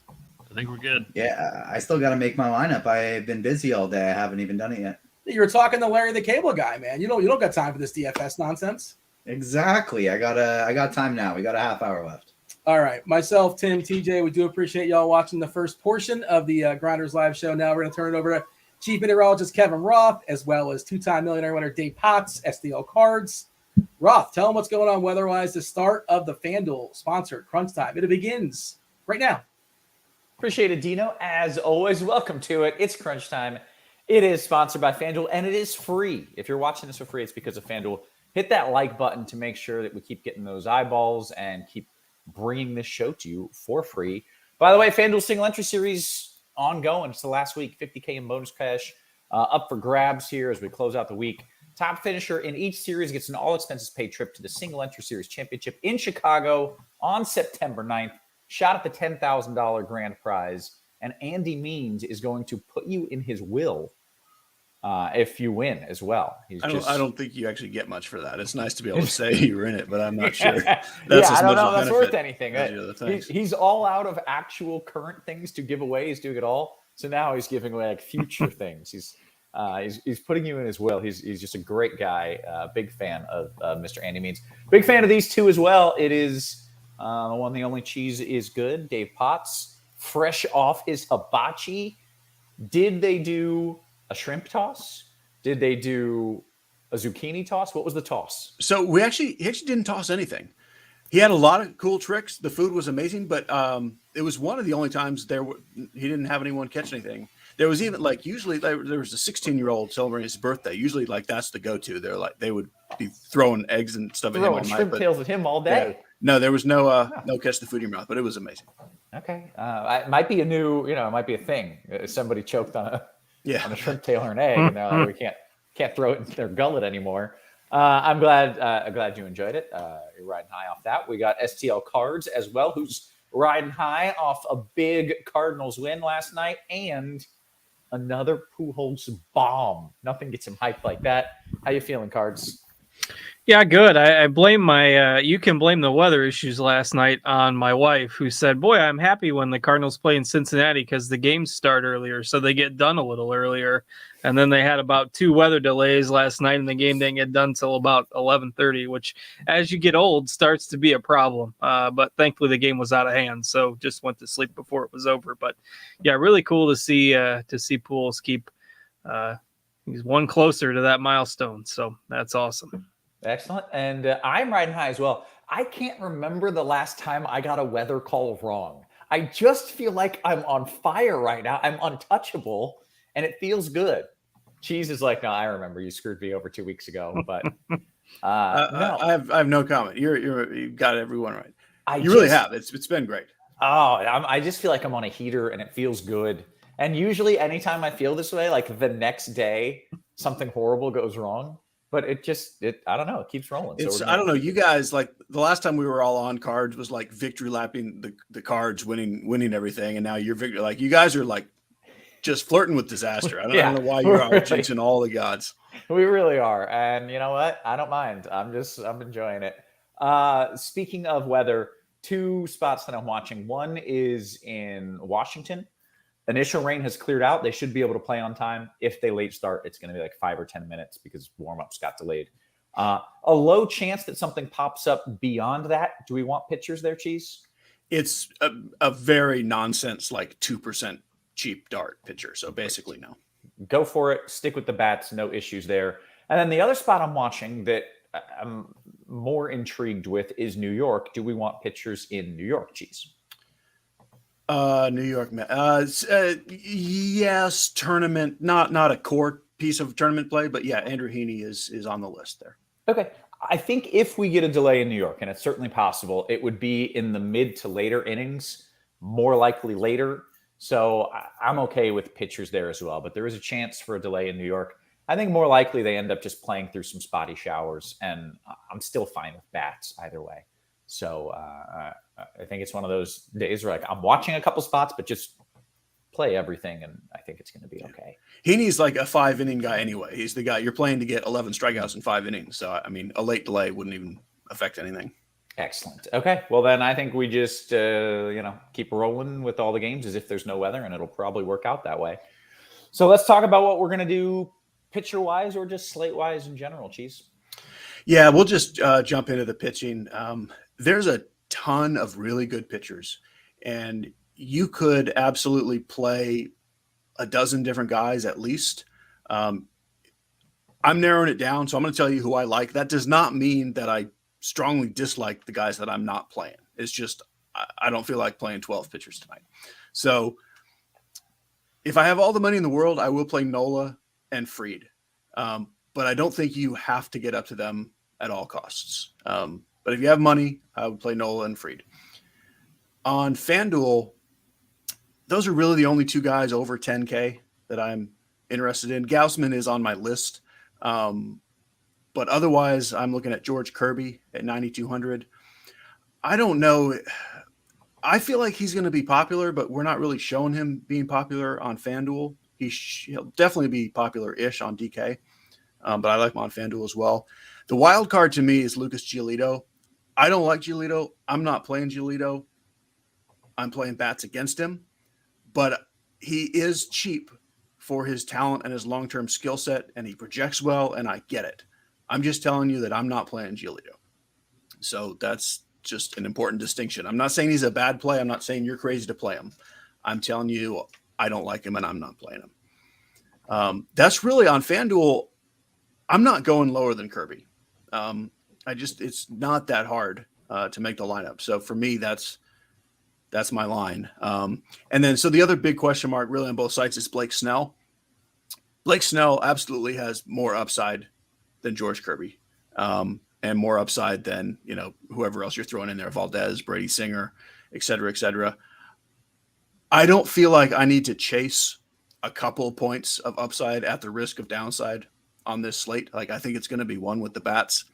If Snell puts up 48 points and Kirby puts up 43, I don't care. I'm I'm playing the guy against the Tigers. That's just what I'm doing. On the DK side, Gaussman is much more interested in me with the discount, as is Kirby. I think you can get away with two expensive guys, but you can also get away with like a cheap nonsense if you have to do it. That's where Eric Fetty, the pitcher in Washington, comes in. It's pretty dicey, and he could put up a negative even against Oakland. You could also throw a dart at Dane Dunning or even Matt Manning if you really wanted to, but I don't think it's necessary when you have Kirby and Gaussman and Giolito barely over 8K. Same thing with Blake Snell. I don't personally trust him. I have maybe one Blake Snell on DraftKings. I would not argue with you if he was your number one pitcher. Like, it's that kind of slate where they're all good. But for me, I don't feel the need to take on the extra risk to chase a little more upside. Okay. Cheese, who was the guy? It was maybe the third name you mentioned where you said it looks like he has low ownership. I think he's going to come in higher than that. That's George Kirby. Okay. On FanDuel, he might be lower owned. DK, I think he'll be more popular than we expect. Okay. Well, let's start there with cards, because I've always found that if there's a low-owned guy, but both of you love him, he's not going to be low-owned. So cards, where do you stand in the Kirby department? And then talk through the rest of pitchers as well. Yeah, I mean, on a points per dollar basis, he's probably my favorite guy. He just doesn't walk anybody. You look at, I can't remember whether it was his last start or 2 starts ago where he threw 24 straight strikes to start the game, and he's facing Detroit. They're terrible against right-handed pitching. They strike out a lot. They don't walk at all. And Kirby is more mildly affordable, particularly on DraftKings, but also on FanDuel, you're getting a discount there. We've got him as the 4th or 5th highest owned. So maybe he does end up a little bit higher. Gaussman, I just we have him as the chalkiest pitcher. If you just isolate his numbers over the last 2 or 3 months, I mean, he's been good, certainly not great, not as good as he was to start the year. The Cubs have played better of late. There's still plenty of holes in that lineup and some strikeouts, but if he's going to be the most popular pitcher on the board, I think you go underweight on him. Let me just jump in and say there's a 0% chance that he's more popular than Snell or Fried or any of that. Like that, those numbers are wrong. Okay. And that's kind of what I thought, but I just, if he's going to be any sort of chalk, I just don't love it. Give me all those other guys ahead of him, particularly Kirby, Fried, Snell, maybe not Giolito, just because if you haven't been paying attention, the White Sox have made a season out of disappointing people, and that includes Giolito, and that includes the offense, and that includes the manager, and that includes the defense, and that includes pretty much everything else associated with the White Sox. They got swept at home over the weekend by Arizona. They've just underperformed all year, and we continued to wait for them to show up, and they don't. And then the cycle has continued, and here we are 2 days away from September. So I'm done trying to figure out Giolito. I'm going to pretend he doesn't exist. If he breaks the slate, so be it. I'm not on it. I'm underweight Gaussman. I like Kirby a lot. I like Nola a lot. I like Fried a lot. I don't really have any additional names beyond the guys that Cheese mentioned. Fetty on DraftKings if you need it, but I don't. You stick with those maybe 6 or 7 guys. Okay. Cheese, Cards, how much of a hot take is it to say I think Kirby is going to be the highest owned pitcher? I don't think that's a hot take at all on DK. On DK, yeah. On FanDuel, I don't think he will be, but on DraftKings, he could be. Okay. All right. Anything else you want to add at pitcher there, Cards, or you want to talk some stacks for us? Yeah, we can move on. Okay. Let's do stacks. What do you like? Ownership is going to be concentrated tonight. One of the rare full slates. What do we got? 3, 6, 9, 12 games, something like that. Where ownership is going to be concentrated around a couple of teams, and that's going to be Milwaukee and Atlanta for the most part.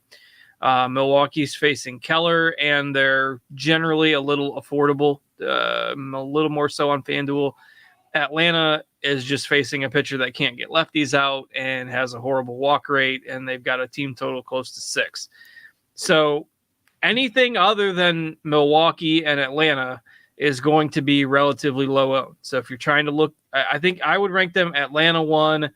I have trouble.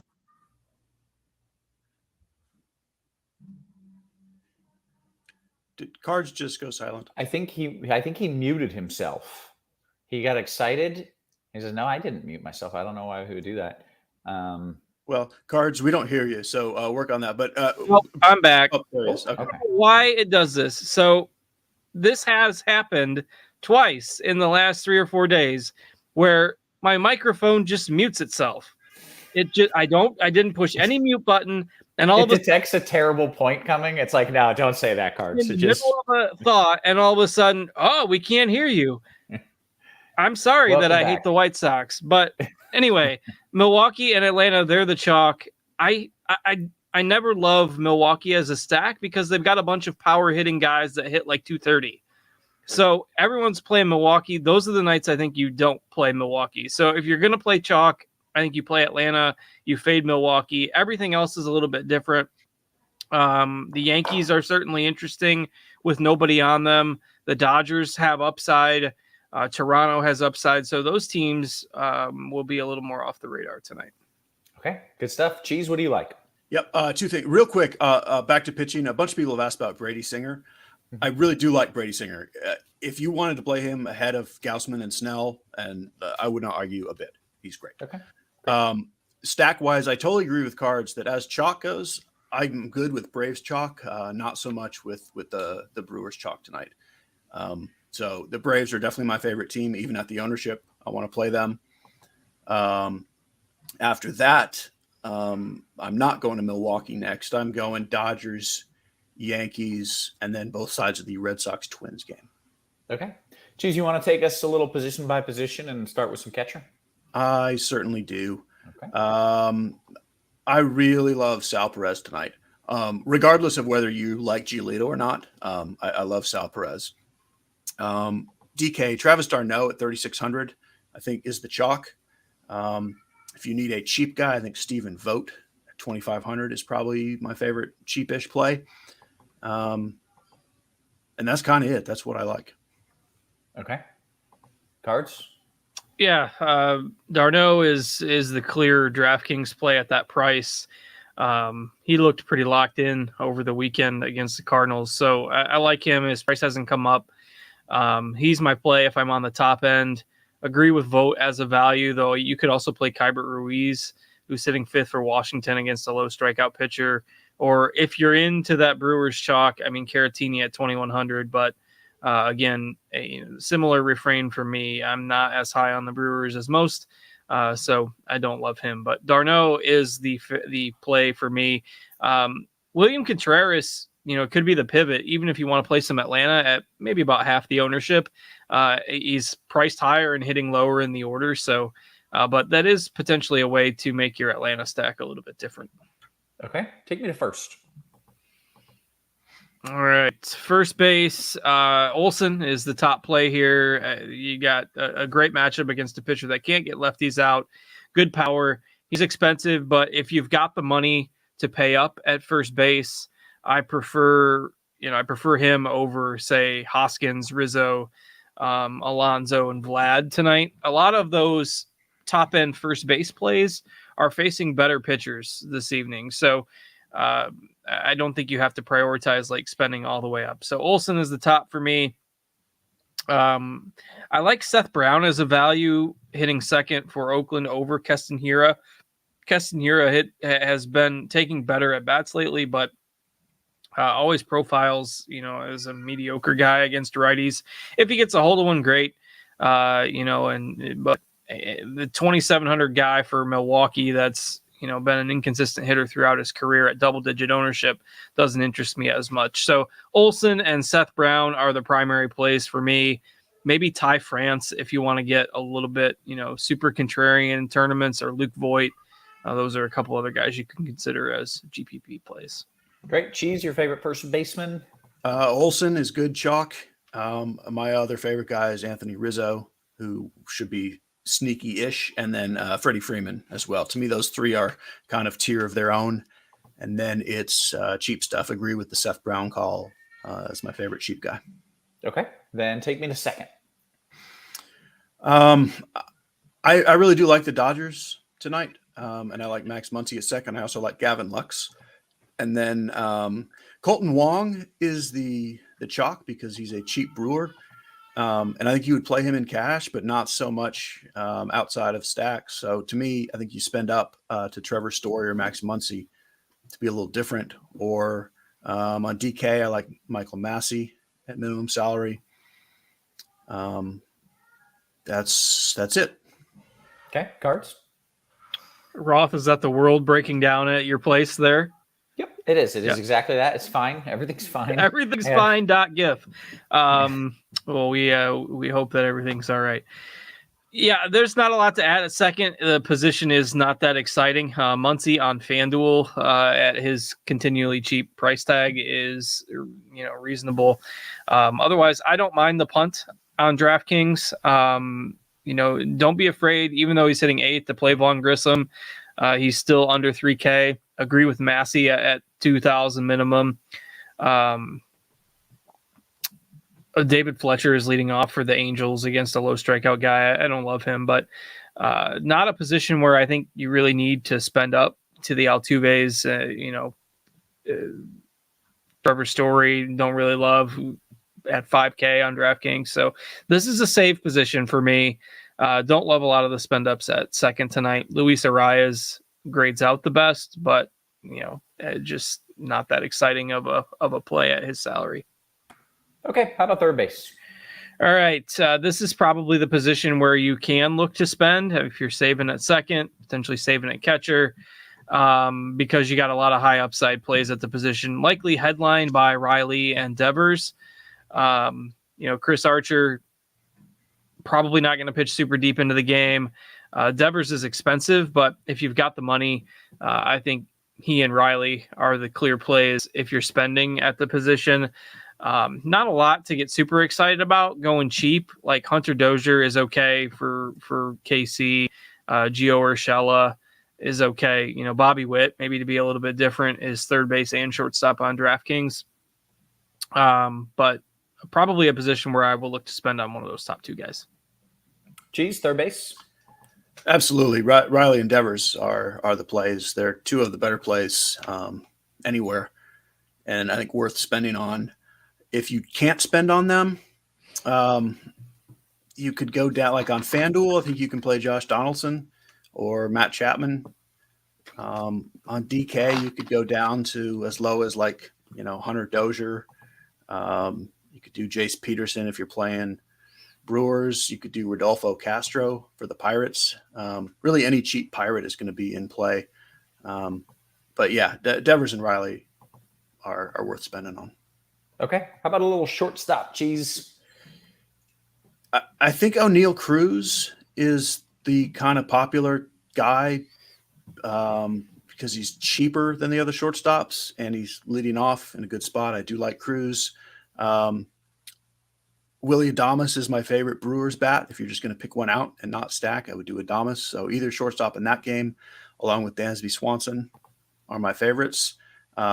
I'm playing some Bobby Witt and Xander Bogaerts as well. And that's pretty much what I'm doing. Okay. Card, shortstop. Yeah, pretty narrow pool for me with Cruz, Correa, Adames. And then on FanDuel, Nick Gordon at 2,200. You can play him shortstop or outfielder or utility or wherever it works. Dansby Swanson, if you've got the high salary, you can play him as well. But not a position where I've got a super deep pool of bats tonight. Then take me to the outfield where I imagine you do have a super deep a little deeper pool here. I am largely off of Yelich. Look, he has good games here and there, but this isn't the same hitter that was the MVP a few years back. His power's really been sapped, and I think any slate where you can get Yelich as the highest owned potentially outfielder on the board, the right move is to X him out in GPPs. So if we get any GPP questions with Yelich in it, if they come to me, I'm probably going to like the other side. I don't love spending on him as chalk these days. I'd rather play Michael Harris, who's just been fantastic for Atlanta. Similar price. He's hitting second. If I'm going to play one of the chalky guys in that price range, like give me Harris, or maybe you get up a little bit more to get to Trout or Ohtani. I already mentioned Nick Gordon. He'll be pretty popular. Julio Rodriguez, Kyle Tucker, a couple guys that maybe don't crack the optimal cash game type build, but I like them in tournaments. Max Kepler is really cheap on FanDuel at 2,500. Eddie Rosario's in the lineup for Atlanta tonight if you need a punt. Don't mind Andrew Vaughn hitting second for the White Sox. I'm not super high on the White Sox tonight. Jesse Winker, maybe another guy you could consider in GPPs. So that's about my list. Okay, Cheese, let's hear your list. Yeah, that's a pretty good list. If you're spending up, I would rank them Judge, then Ohtani, then Trout, then Stanton, then Betts, then take a little dip down to the next tier with Renfroe, Julio Rodriguez, and Kyle Tucker, I would say. And then Brian Reynolds on FanDuel is of note at his salary. The cheaper punts are a little more useful on DK. Like I think Max Kepler is FanDuel viable as well at 25, but guys like him and Eddie Rosario, Robbie Grossman, etc., Lane Thomas are better DraftKings values where you might need one really cheap outfielder. Okay. Yeah. Hey, one home run, actually one stack to win it all, Cheese. Who do you like? In like super large field shoot for the moon, it is the Kansas City Royals. Cards? This is a tough question tonight because I think there's a lot of teams bunched together. But give me Seattle, shoot for the moon approach. You know, we both like Atlanta at the top. Obviously, you got teams like Toronto, the Dodgers, the Yankees that have upside. But if you're in super large field stuff, Cheese has the Royals. I have the Mariners. Okay, excellent. We're going to take some QQs. We've got 7-8 minutes left here. I will warn you, now that my mic is not muted, there will be screaming babies. We have hand, foot, and mouth disease in our. Oh, that's right. I saw your tweet this morning. We went through that, and I know the feeling, and there's a lot of screaming and squealing and screeching, and yes. Yeah, it's not good when like every step hurts because your feet. Yeah. So just giving you a heads up, that might happen. Do they have the hand? Do they have the literal, the hand, the foot, and the mouth? Is it all three places? It's the trifecta. Yeah. So trifecta here. After our oldest had it, my wife actually got it, but I think she only got like 2 of the 3 areas. Now I can't remember. It's been 8 or 9 years, but anyway, not fun. If you see me and I come in looking like I have like horrible sores all over my face and mouth, that's it. So we'll see. I'm hoping to dodge that. But let's get some QQs here, guys. We've got a few minutes left. So I like this question from CRVJ Salazar. He says, Cheese, the Bat is recommending Snell and optimals on both sites. Would you recommend someone else for cash? Personally, yes. Like, I don't think that projection is wrong, but like, keep in mind, that's a median. Like, if you play this game 1,000 times, he'll end up averaging 20 DraftKings points. But there's going to be a lot of zeros and a lot of 40s, which is not what I want in cash personally. Mm-hmm. I get it. Cardi would tell you to play him. I don't think it's wrong, but personally, I would not. I would go Fried and Kirby, or Nola and Kirby. It's a shame we were trying to get you guys to fight yesterday, and you're in agreement on everything, and now he's not here, and we have a disagreement. It's just poor timing. He's fuming. He's fuming right now. He's yelling right now. He's yelling at the computer. All right, let's see. FanDuel Cash cards. You like Muncy Harris or Riley Gallo? The autopilot says Gallo and Cash is no for me. So, but I like the first one better anyway. Okay. Tom says, Cheese, best SP2. And this is a very open question because I feel George Kirby. There you go. It is not a very open-ended question. It's just, there's your answer. I love it. Let's see. Cards, FanDuel Cash, Gavin Lux, Max Kepler, or Seth Brown. One of those 3 gentlemen, please. Not Lux. Between Brown and Kepler, this was Cash. It was FanDuel Cash. I would lean Kepler and Cash. I do like Brown and GPPs. Excellent. All right. Hey, Cheese, if you're playing Cash, your SPs are Nola Gaussman, Freed Gaussman? You mentioned he I actually. would play Kirby instead of Gaussman in cash personally, with either Nola or Freed, whichever one fits. Very interesting. Okay, and he mentioned the Snell downside risk being too high for cash, which you said as well. Jay says DK single entry stacking Atlanta cards 2v2. Darno, Devers, or Vote Riley. Vote Riley. I like the first one. Okay, great.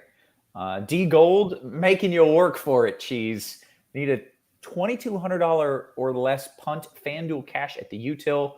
Can't be Gordon, and I currently have Jace Peterson. Thank you.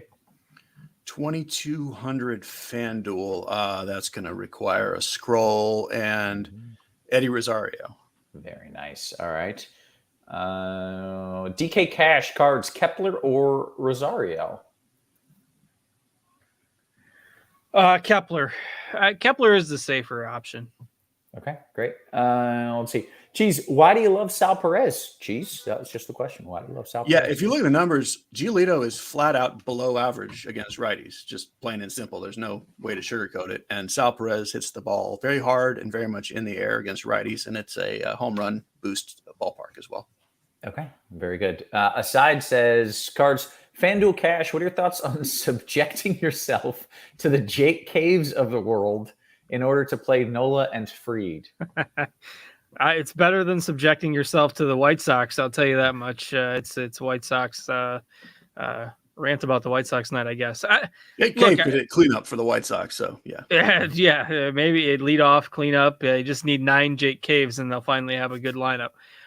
He's not horrible. Like at 2K, I prefer Nick Gordon. I mean, he's only $200 more. I prefer Kepler. He's $500 more. So like Cave would be third on that list, but he's not like horrendous if you absolutely love the rest of your lineup and you only had the 2K. Okay, great.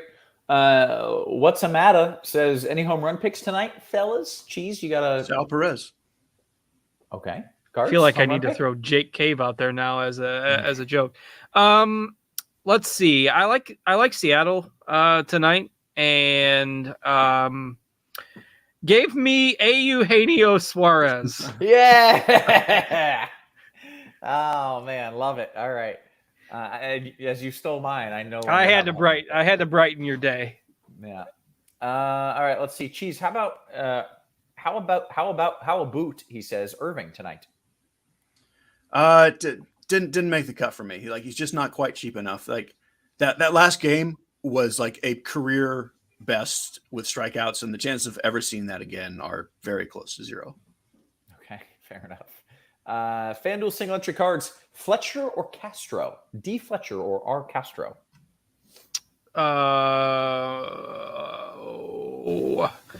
I give a slight edge to Castro. Okay, excellent. We've got 1 or 2 minutes here until lock. Cheese, DK single entry 2v2. O'Neill, Cruz, and Tucker, or Pena and Haniger? O'Neill, Cruz, Tucker. Excellent. Mellow Rose cards. Can you name your favorite 4 dodges in a GPP? Does it specify the site? It does not. Because I like Muncy on FanDuel, but I don't really like him on DraftKings. So keep that in mind. I mean, otherwise, I could just say Betts, Freeman, and Turner, and then it's a kind of cheating. But Gavin Lux is pretty cheap. Like Gallo's hitting 5th tonight. Those guys are okay in tournaments. So you take maybe 2 of those top 3 guys. I would probably go with Betts and Turner over Freeman simply because of the way the positions work, and you can get other guys at first base. So Betts, Turner, Muncy, and then either Gallo or Lux.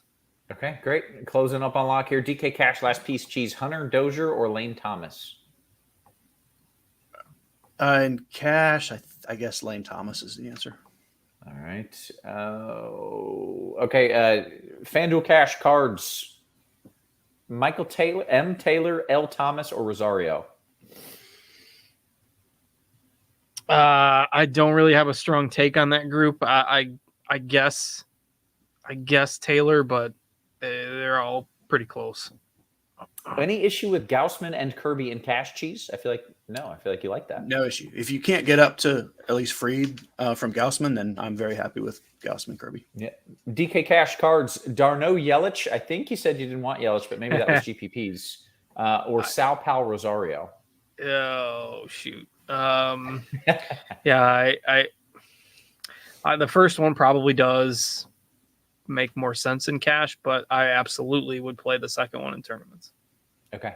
It's always rough when you hear the first one and you're like, well, definitely not that one. And then you hear the second one, you're like, oh, no, never mind. I guess that's kind of what happened. Yeah.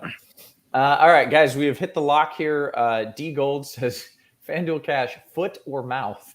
I don't know. The mouth is so difficult to look at. It's just so visually awful. But foot, I think that's the part, the mouth part is the part that causes the most discomfort because it hurts to eat or whatever, Yeah, but then the foot, they can't walk every step in there. It's just like, oof, the foot and the mouth, no good. The hand is fine. The hand part of hand, foot, and mouth is nothing. It's the foot and mouth. The hand is third on the problem list. Right. Absolutely. All right, let's see. This is a interesting question. It was pre-lock, but I'm just going to say it anyways. Cheese, FanDuel single entry. Since somebody, hey, by the way, if you're watching this on YouTube, you should give this a like. This is free content. You're getting weather, you're getting plays, you're getting home run picks, you're getting medical advice, mouth discussions. Yes, free medical advice. I don't know if advice is the word I would use, but medical information, medical takes, medical complaints. Yeah, you got everything. What you're really getting out of this is if you don't have kids, you're realizing that you may not want to. That's what you're really getting out of this. Just helping out. No, they're amazing. But FanDuel single entry, Cheese. Since somebody like Harris hits the ball on the ground a lot and carrying a lot of ownership, do you feel a good pivot could be playing somebody like Robbie Grossman, vomit emoji, and paying down so you can still afford Olsen and Riley, parentheses, also playing Grissom at second? Yes, very much so. I think Harris is usually he's underowned. Tonight he might be overowned in that he's not one of my 3 or 4 favorite Braves. So yes, I would prioritize Riley and Olsen. And if you need to go Grossman to make that work, I like it. Okay, very good. ML says, Cards, am I stupid to 4-man stack the Pirates in a DK GPP? I mean, they're not number 1A on the list, obviously, but they're fine as a GPP dart. Tim would like it. Yeah, I was going to say, Tim. We know Tim approves. All right. Tim likes the Pirates. Yeah. D Gold, he says, I'm second guessing myself. Gordon v. Taylor, Cheese.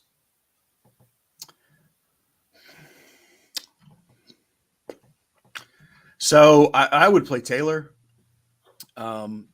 just because I am going against Giolito tonight, but I think most people would say Gordon. Okay. All right. We'll take a few more of these and get out of here. Prodigy, FanDuel single entry. Cards, you want Trout? That's the one. Trout and D. Fletcher or Swanson and Muncy? As exciting as Trout is, you also have to take David Fletcher. So interesting. Yeah, I mean, Trout and somebody else might be the answer, but the second one probably packs a little more combined punch. That's my home run pick of the day.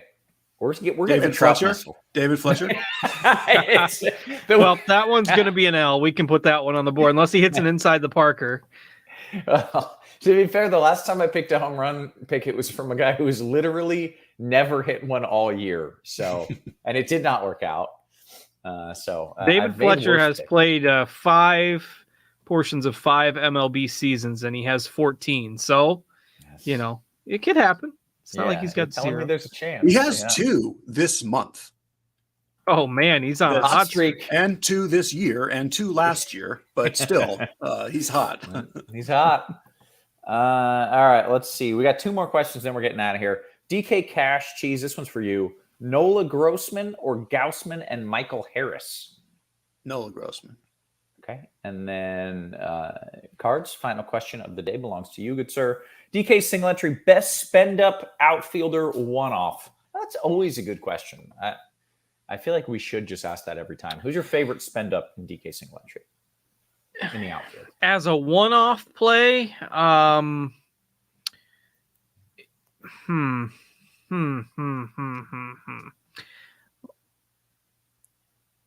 It's probably somebody like Stanton. Like we've got Stanton at like 5 or 6%. I really like Julio Rodriguez as well, but that game locks in 1 minute. So if you can get him, I do like him. Okay, great. And then final question, Cheese. FanDuel GPP, S. Perez over B. Reynolds. Reynolds keeps popping. I assume that means like in optimals. Yeah, they're both great plays. Personally, I'm playing Perez over Reynolds, but I mean, I would not argue one iota with Reynolds. Both very good plays. Very good. And with that, gentlemen, we can get on out of here. A show and a job well done. So for Cheese and for Cards and for our wonderful production crew, always working hard behind the scenes. Guys, we appreciate you. We love you. Watch out for the hand, foot, and mouth. We will catch you tomorrow. You have been crushed.